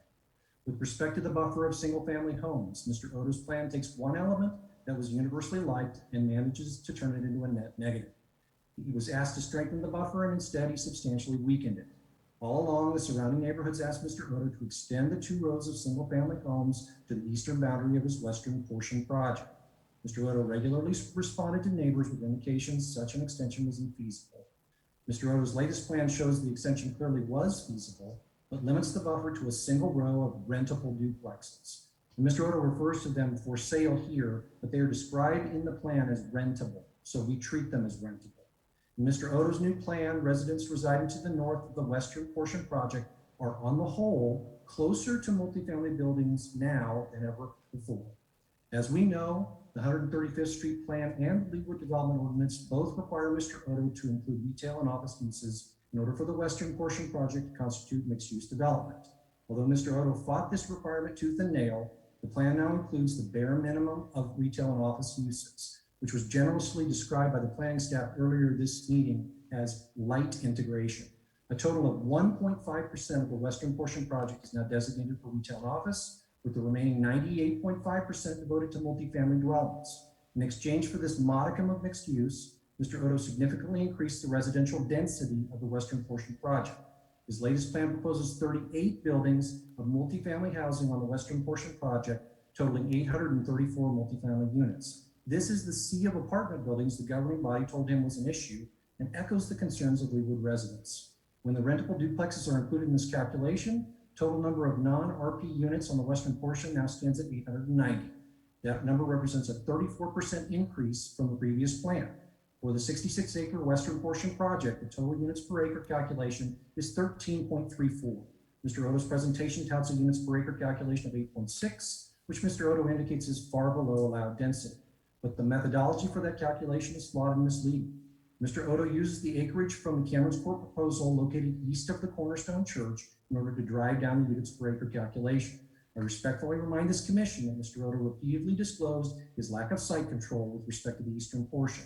Mr. Odo does not have the right to develop it. He has no intent to acquire those rights. He has no commitment to develop that portion of the project. The issue of bifurcated development rights was highlighted again tonight with the request to eliminate the joint and several liability between the eastern and western portions of the development. From the outset, it was always clear that Mr. Odo is a multifamily developer, and his prime objective is to place a multifamily development on the western portion of this site. Mr. Odo has failed to listen to the concerns of the surrounding neighborhoods, and in the face of vocal opposition to his previous plan, he threatened to propose a plan that included more residential density and less buffer for the surrounding neighborhoods, and this revised plan is a manifestation of that threat. As we know, this site represents one of the last undeveloped parcels in the 135th Street corridor. This site has the potential to be something very special, and I look forward to the responsible development of this area.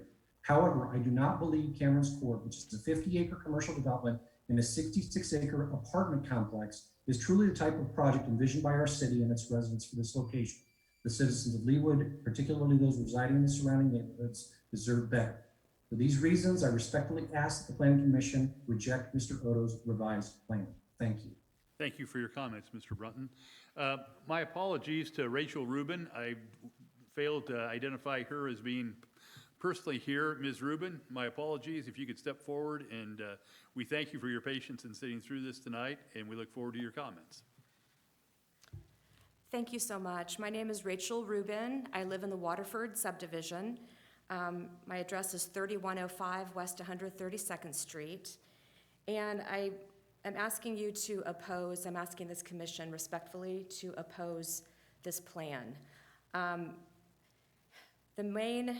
Some of the main issues that I have are that he is using the eastern portion of this development to get mixed use qualification, which would allow him to have more density of residential units, multifamily apartment units in the western portion. And as was stated by the previous speaker, he doesn't have development rights for the eastern portion. What I find very convincing is the fact that Mr. Odo has not submitted any financing commitment from a financial institution that would finance the retail and commercial development on the eastern portion of the property. Mr. Odo was concerned. He apparently wanted to get support of the Blue Valley School District. And so he obtained a letter from Blue Valley School District saying that this property will not increase density at Mission Trail, and Mission Trail can handle that.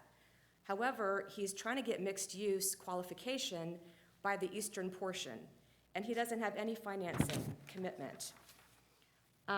We all know that there's a glut of retail and commercial space in Leawood, and also in South Kansas City, just right across from state line.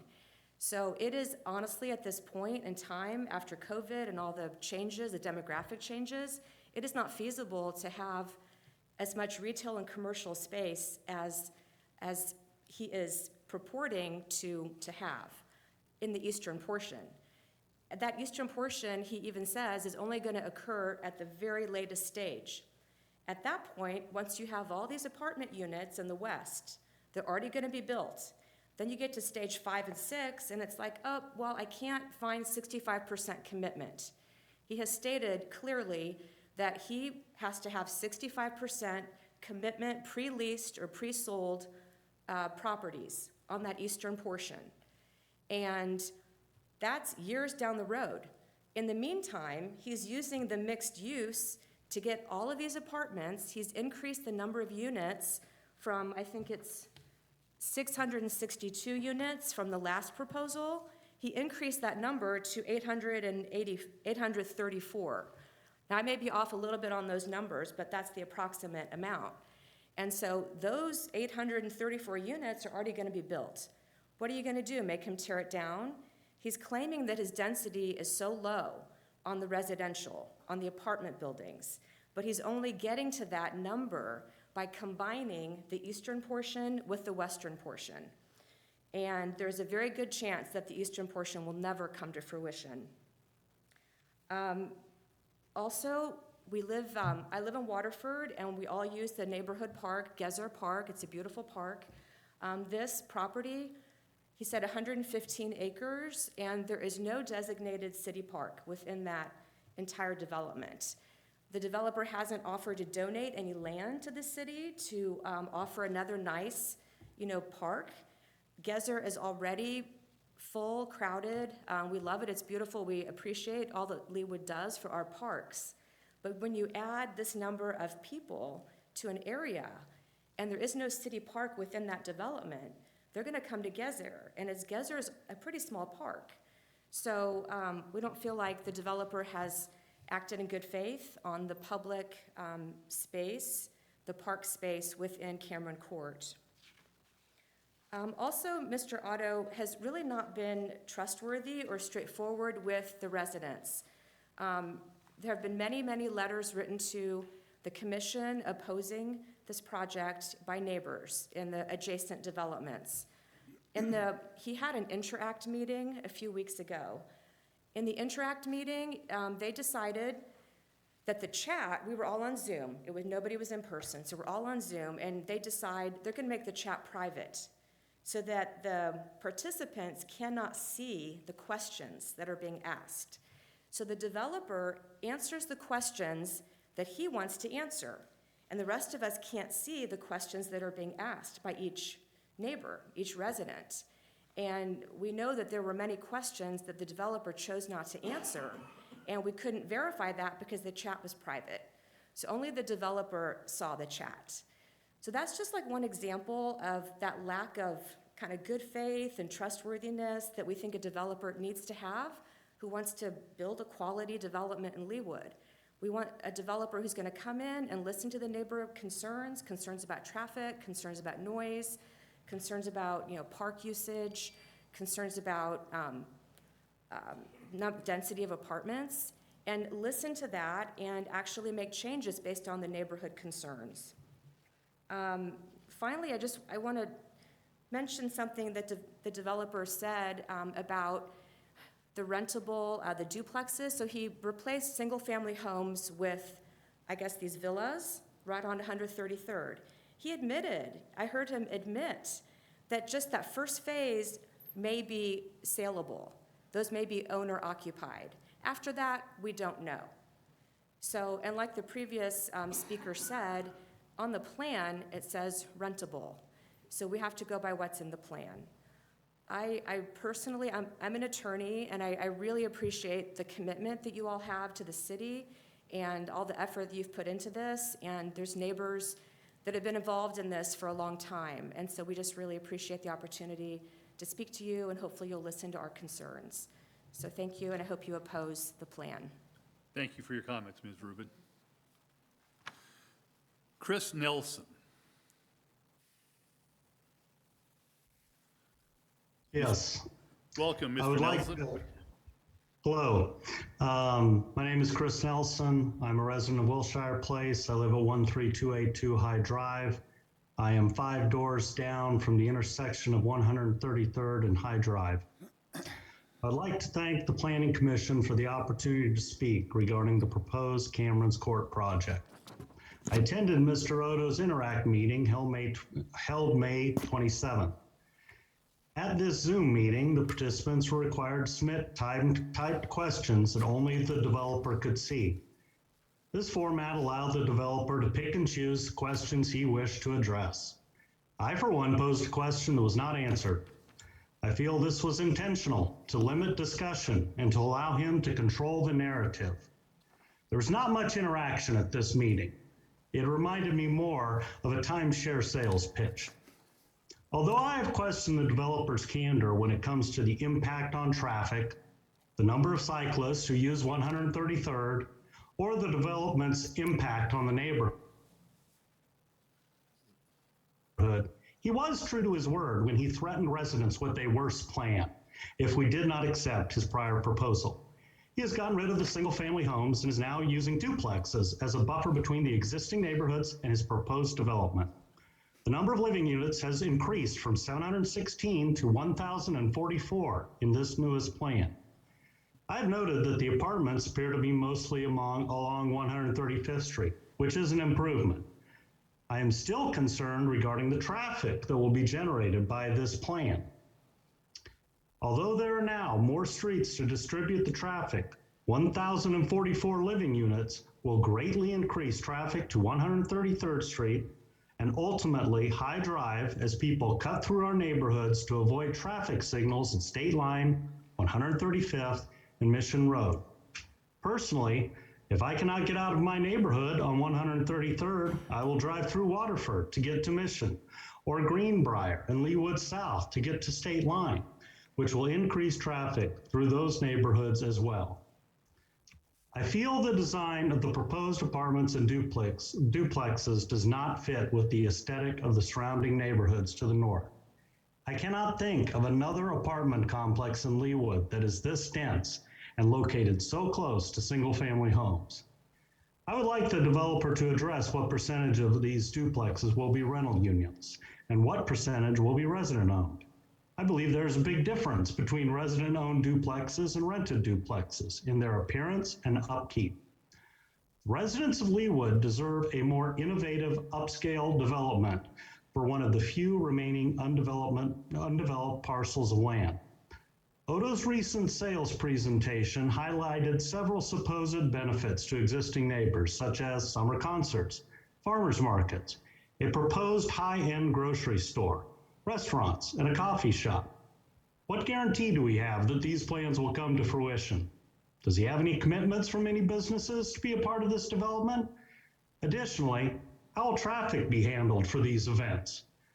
When parking runs out in Cameron's Court, will they be parking along the streets in Wilshire Place? At the governing body meeting held in December, one city council member commented that she had never seen such strong opposition to a proposed development during her tenure. The mayor and the city council suggested that the developer should get with the residents of the surrounding neighborhoods to work towards a mutually acceptable plan.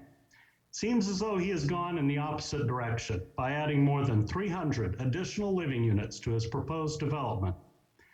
Mr. Odo made a Freudian slip by stating that this development looks right at home in Lenexa. I couldn't agree more. I ask that the Planning Commission once again deny this plan due to its density and expected negative impact on the surrounding community. Thank you for your time and your commitment to the city of Leawood. Thank you, Mr. Nelson. We appreciate your comments. Chad Summers. Oh, 9:30. Oh, thank you. Do I hear a motion? Mr. Chairman, Commissioner Coleman. I move to extend the meeting additional 30 minutes, which would be the final extension for this evening. Thank you. Is there a second? Second. Thank you, Commissioner Belzer. Those in favor, please indicate by saying aye. Commissioner McGurran? Aye. Commissioner Coleman? Aye. Commissioner Block? I'm sorry, Commissioner Stevens? Aye. Commissioner Hunter? Aye. Commissioner Belzer? Aye. Commissioner Peterson? Aye. The ayes have it on a 6-0 vote, and the meeting is extended for the last time until 10 p.m. So I'm sorry, I was looking at my list here. I'm back to Mr. Summers. Are you on the line? Sir, I am. Can you hear me? Yes, I can. Thank you for your patience, sir. Welcome to our commission. Please introduce yourself and your address. Thank you very much for this opportunity. My name is Chad Summers. I live at 2608 West 131st Street, right here in Leawood in the neighborhood of Greenbrier. I want to start off by thanking all of you, not only for your being here tonight and for giving us this opportunity, but more importantly, now that I've been through this process over the course of the past year, I want to thank you all for what must be the most thankless job in all of public service. And this has got to feel like Groundhog Day to you all. And y'all just must have the patience of Job to even put up with it. But I think there's been a lot of good discussion tonight. I really appreciated the questioning on the part of the commissioners. I really appreciated the comments from city staff. And more than that, I think the comments from the residents have been really telling. Mr. Vaughn's comments about the deceitful nature of the approach that's been taken with us so far. Ms. Rubin's comments about, for lack of a better word, the bastardization of the calculations for mixed use to try to take this turd and paint it white and call it an egg.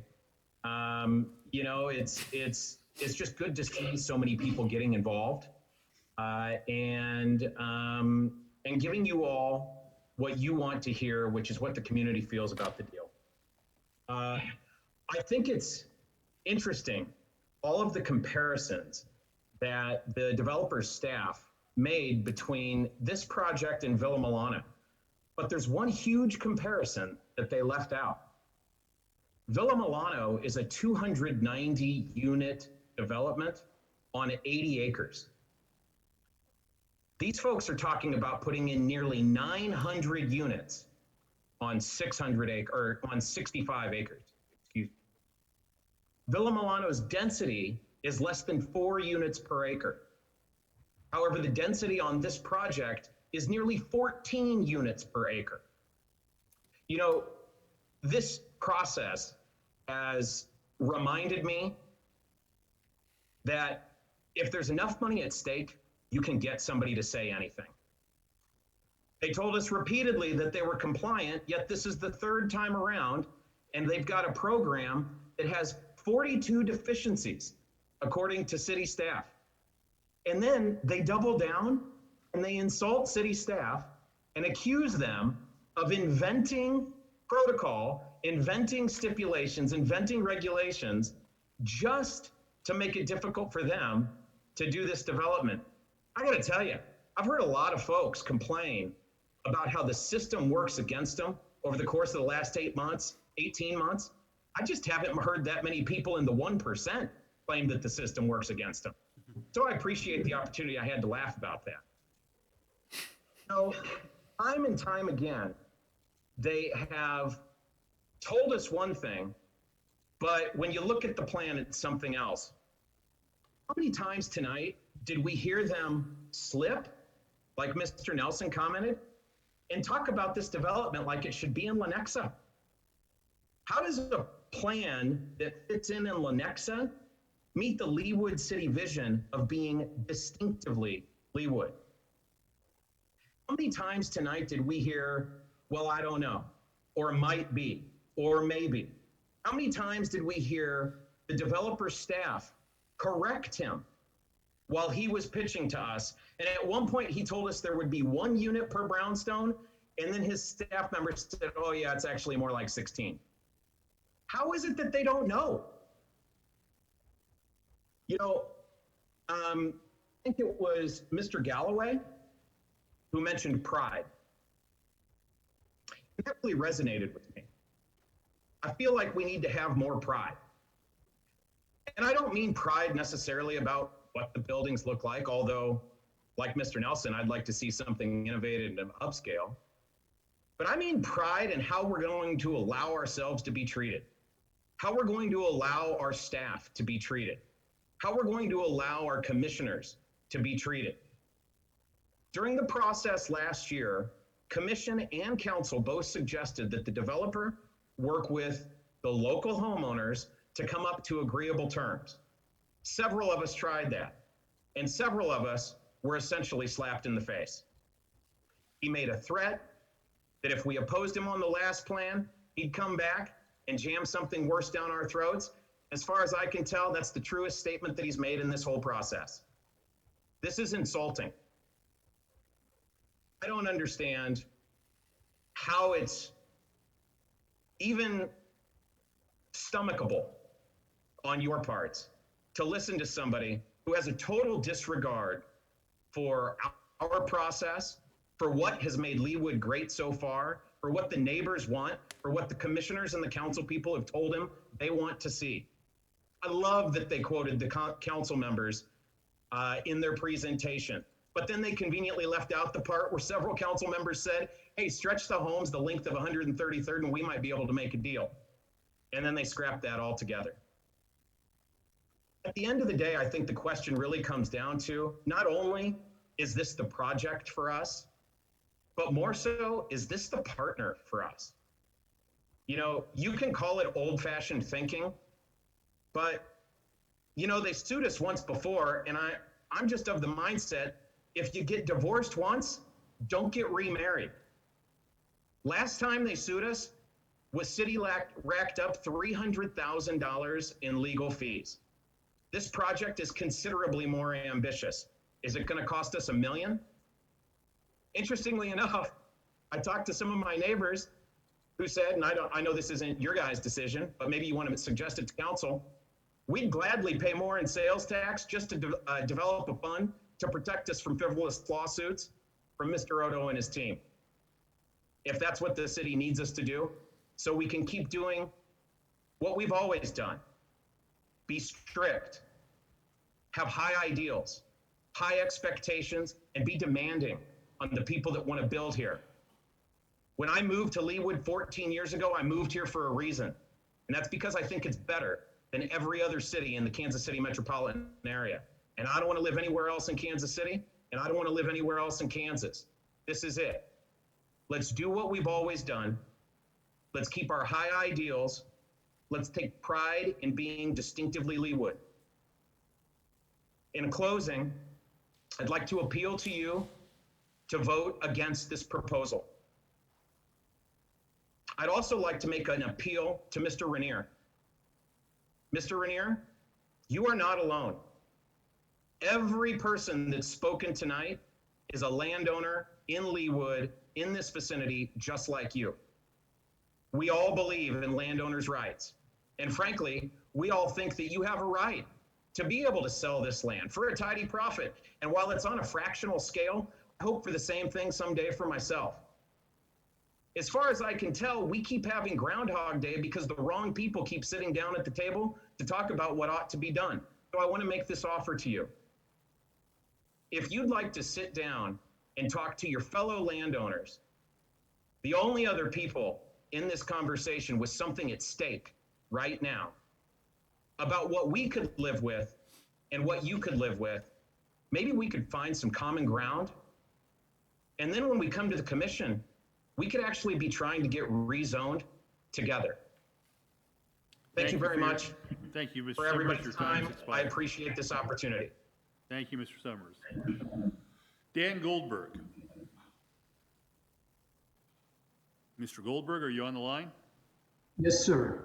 Welcome. If you could introduce yourself and give us your address, we're interested in your comments.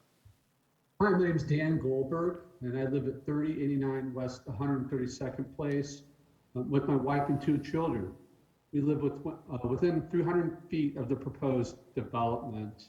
It abuts my backyard. And I think there's been a lot of great speakers tonight, and I don't want to duplicate their efforts and thoughts, although I share them. And I will note that of all the speakers tonight, we're unanimously opposed. There's no one here speaking tonight so far in support of this. And I think that's for a reason. I just think that there's a total lack of creativity in the proposal. And when you go to this parcel of property, and you can do that readily, and I encourage you all to go hike the property. It's a beautiful piece of property, and there's so much opportunity. And I think the last time the developer was here, the message from the city council was clear: get more creative. And they've just totally failed on that. They've gone the wrong direction with more and more apartments and less of what we want to see. Mission Farms type stuff, Meadowbrook type stuff. This community is pro-development. We want a nuanced and creative development because we want to be a part of that and abut that. That would be exciting, and I would think that would increase property values and increase tax revenues. Taxpayers here in Leawood pay an enormous amount of taxes, and we get great value and great services because of you all. So thank you for that. But obviously what we're saying tonight is we oppose this because it's taking the city of Leawood in the wrong direction, and in the direction that the city council itself has instructed the developer where it wants them to go. Based on all these concerns, I respectfully submit that this proposal should be denied. Thank you for your time. Thank you, Mr. Goldberg. We appreciate your comments. Quentin Cole. Mr. Cole, are you on the line? Yeah, can you hear me? Yes, sir. Welcome. Okay, thanks. All right. Had some great speakers already, and I was ticking off the different comments I had put in my speech. Oh, first, Quentin Cole, 3088 West 132nd Place in Wilshire Place subdivision. I'm on the board tonight, and I was going to cover points on behalf of our residents, but they've already been covered by all the people here. So to make this brief, the only thing I'm going to add at this point is that we did a survey after the public interact meeting on May 27th, and we sent it out to all 172 of our homes. We had 68 homeowners who responded, and of that, 84% said they're in opposition to this project for all of the reasons that we just heard from everyone else's speakers. So I also thank you for all that you guys do and put up with, both the planning staff and the planning commission. Thank you for your time tonight, and please vote this down. Maybe we can work on a better project. Thank you, Mr. Cole. Paul Berg. Mr. Berg, are you on the line?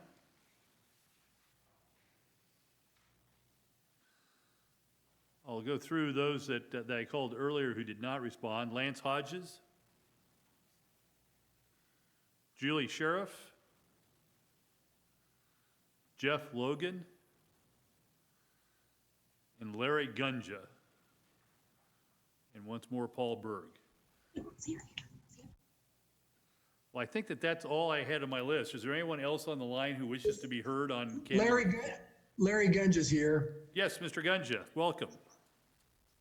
Thank you. Sorry about that.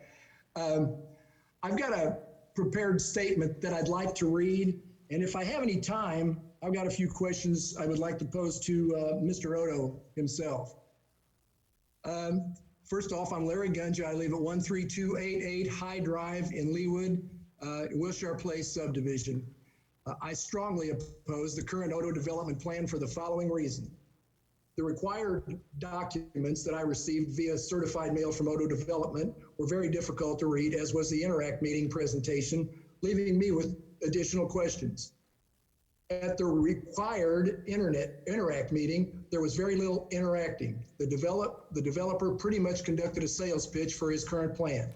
It seems odd that he conducted an online meeting when so many COVID restrictions were being eliminated. There was a chat option, but it was kept private, so no one but the developer and his team could see what the questions were being asked. Not all the questions were presented to the viewers, and there were several questions that were ignored entirely and not even addressed by the developer. After failing to get approval from the city several times on his previous development plans, it was suggested that by the governing body that the developer reach out and work with the surrounding neighbors to address their concerns. Single-family homes as a buffer, density, aesthetics, the mix and mixed use, and traffic, just to name a few. The Interact meeting would have been a perfect time to do that. But what the developer did was eliminate all single-family owned homes and replace them with rental duplexes, which he calls villas. He added nearly 300 apartment units, which now total over 1,000, and that creates greater traffic concern for the surrounding neighborhoods from these 100+ apartments. The developer claims that his plan meets city requirements for mixed use, but that's not mixed use. It's two separate projects on two separate tracts of land. The property west of the Cornerstone Church is a massive apartment complex with a smattering of retail and office space sprinkled in. When asked the density of the massive apartment complex area west of the church only, the developer stated, "We don't figure it that way. As a homeowner, we should be made aware of what's going on in our backyards. Personally, I want to know that density." East of the church is a mostly retail office space with a smattering of living units. This area is the final stage in the developer's plan, and he stated that he can't begin construction until he has 65% committed tenants. So what guarantees do we have that he will ever even want to develop that portion? He'll still have his massive apartment complex to manage. I'm asking once, is this development the first thing that we want visitors coming to our city from the south and the east to see?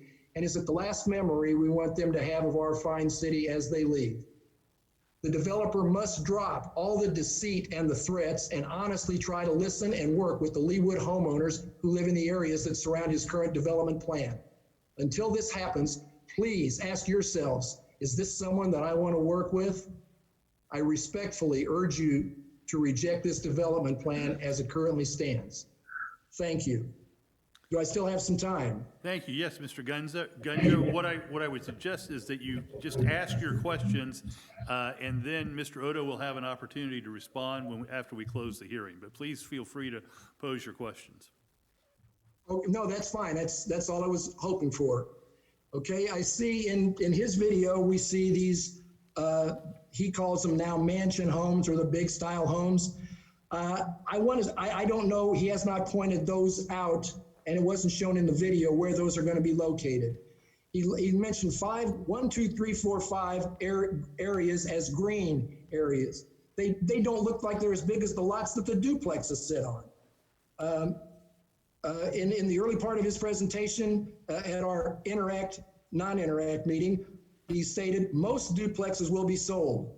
And then later on, he said a portion of the duplexes will be sold. When asked, I wanted to know, I'd like to know from the city, who told Mr. Odo that they wanted greater density than he's presenting right now. He's made that claim several times.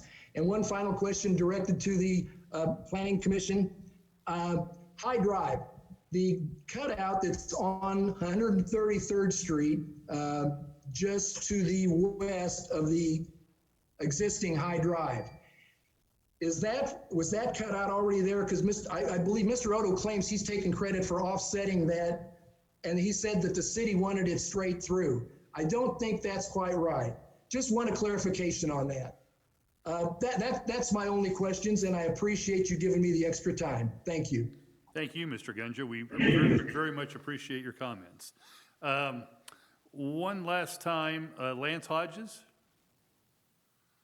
Julie Sheriff, Jeff Logan, Paul Berg. Those are all that I have on my list. Is there a motion to close the hearing? Is there anyone else in the audience that? I think I asked that once you? before, but I'll ask it again. Is there anybody else in the audience who wishes to be heard? There'll be the third time I've asked it. All right. Mr. Chairman, Commissioner Coleman, I move to close the public hearing. is there a second? Second. Thank you, Commissioner McGurran. Those in favor, please indicate by saying aye. Commissioner McGurran? Aye. Commissioner Coleman? Aye. Commissioner Stevens? Aye. Commissioner Hunter? Aye. Commissioner Belzer? Aye. Commissioner Peterson? Aye.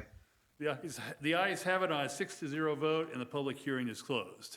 Well, we have about 10 minutes until we are statutorily required to end the meeting. I guess rather than to jump into responses from Mr. Odo, let me look, well, Mr. Odo, I guess I would ask you, well, let me back up one step.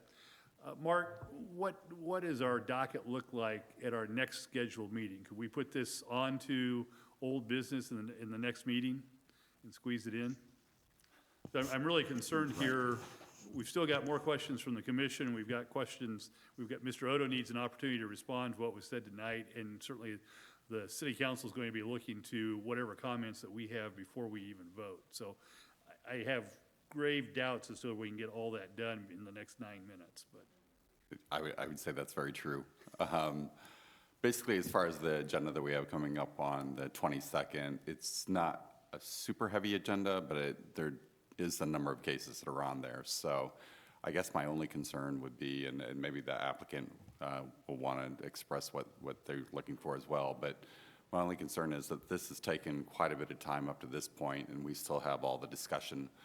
We still have the applicant's responses too, and I would just, I'm just concerned that, it'll take up another meeting. That's my view as well, although certainly they need the opportunity to respond to the comments that have been tonight.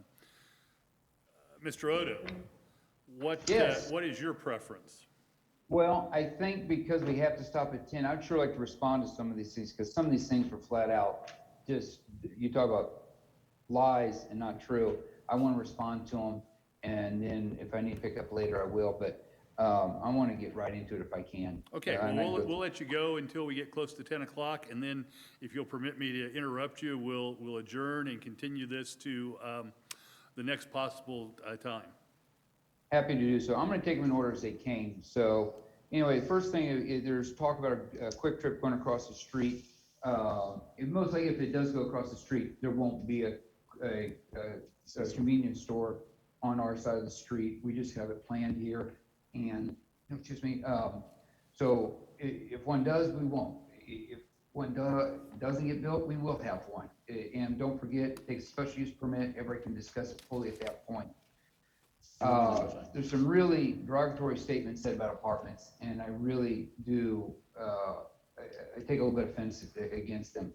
Crime does not happen more in an apartment. That fact's been proven over and over throughout Overland Park, Lenexa, and you don't have any more crime at any other apartment community. And I want to remind people, any of our apartment communities that we do have, we get police reports from people who move in. We get credit reports on these people. So we have people that have been through screening. You don't have that in a neighborhood when you sell a place. I took a lot of offense to people saying it was deceitful. I was honest with them and I told them if we go to a grid system, we will lose the single family homes, and that area is going to be picked up by more apartments, and you will have more units here. I'm going to make a couple of statements on this one because it was brought up that the Villa Milano has over 80 acres. By the way, it's on 27 acres. It was an 80-acre development, including first phase of single-family homes, and second phase is the apartments. And the apartments are on 27 acres, so we're right almost 11 units per acre. If you only look at the western portion of this property, we are at 11.44 units per acre, which is allowable under RB4. So just stressing the point that we're not trying to do something for special counting. The statement in city council was not single-family buffer. It was buffer. And duplexes, twin villas were an acceptable buffer. And the issue wasn't that we needed 2 rows. That was never stated. They wanted a row of buffering on the east side of High Drive. We have that now. Got it all the way down, all the way to the church. We have twin villas as the buffer. And my statement was, if we eliminate the RP2 on the last plan, and I go to a grid system, the homes are going to have to go because I can't, there is no market for a single family like that, but a twin villa will work in its proper zoning. So common sense says to do that. The other statement about the High Drive, the curb cuts are in place where High Drive was straight through. We moved them over 150, 180. You can call me a liar, but I'll let my staff correct me if I'm wrong on those lineal footages. It's just not having every fact in the world at my instant knowledge under this type of stress. So, but we moved it about 150, 180 feet to the west so we can bend it and curve it, and you've seen that. The buffer, I already discussed that. The traffic study, we did one. Our staff did it. Your planning department approved it, and you sent it on to Olson, and Olson approved it and agreed with it that it's minor increases. Not true about going to the statement that I'm not going to care the 5th and 6th phase. They just haven't been numbering. I stated very clearly in there that 5th and 6th phase will be simultaneously done from the beginning. The way it works for any type of complex like that is you get preliminary plans approved. Upon getting preliminary plans approved, I'll start going out to market.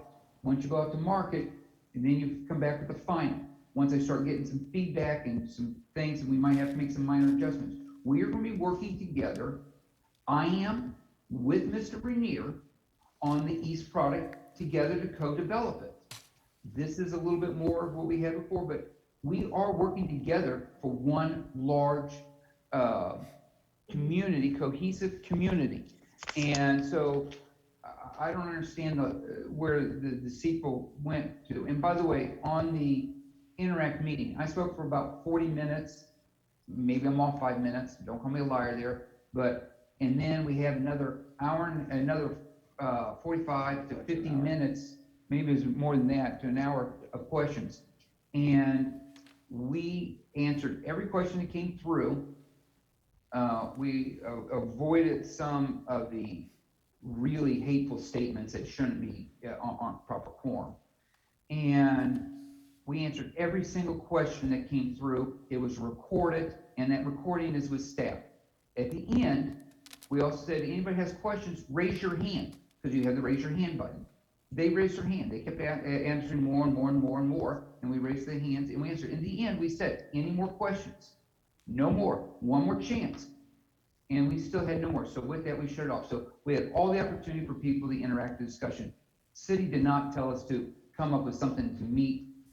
I can't meet 600 homeowners what they want. Everybody has a different opinion, but we try to pull what was common that was going to meet it. We have the buffer along 133rd.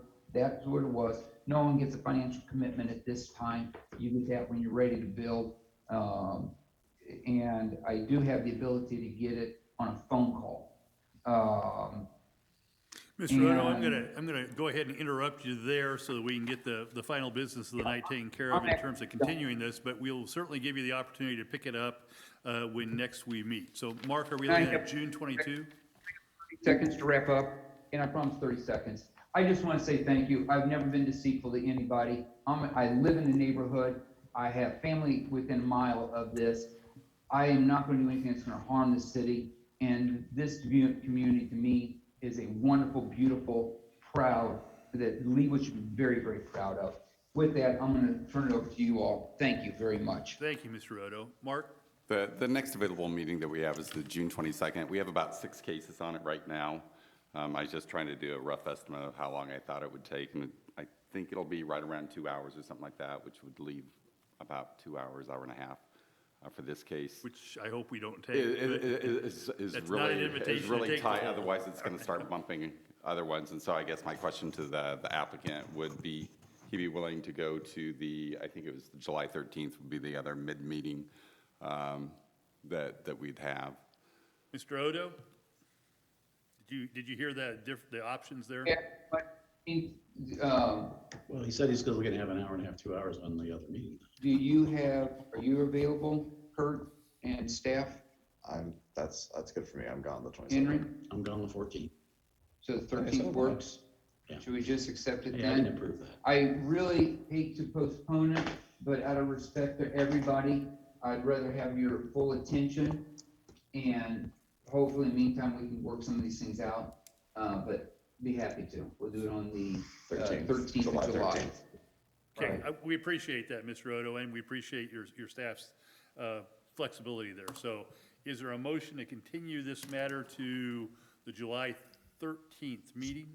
Mr. Chairman? Commissioner Coleman. I move continuance of case 4920 Cameron's Court, request for approval of rezoning from AG Agricultural and SDO Planned Office to MXD Mixed Use Development District preliminary plan, preliminary plat located south of 133rd Street and west of State Line Road to our July 13th, 2021 meeting. Thank you. Do I hear a second? Second. Thank you, Commissioner Stevens. Those in favor, please indicate by saying aye. Commissioner McGurran? Aye. Commissioner Coleman? Aye. Commissioner Stevens? Aye. Commissioner Hunter? Aye. Commissioner Belzer? Aye. Commissioner Peterson? Aye.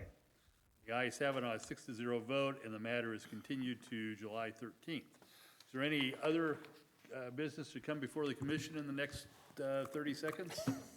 If not, we will stand in adjournment to June 22nd. Thanks, everyone. Have a great week. Thank So you. we do want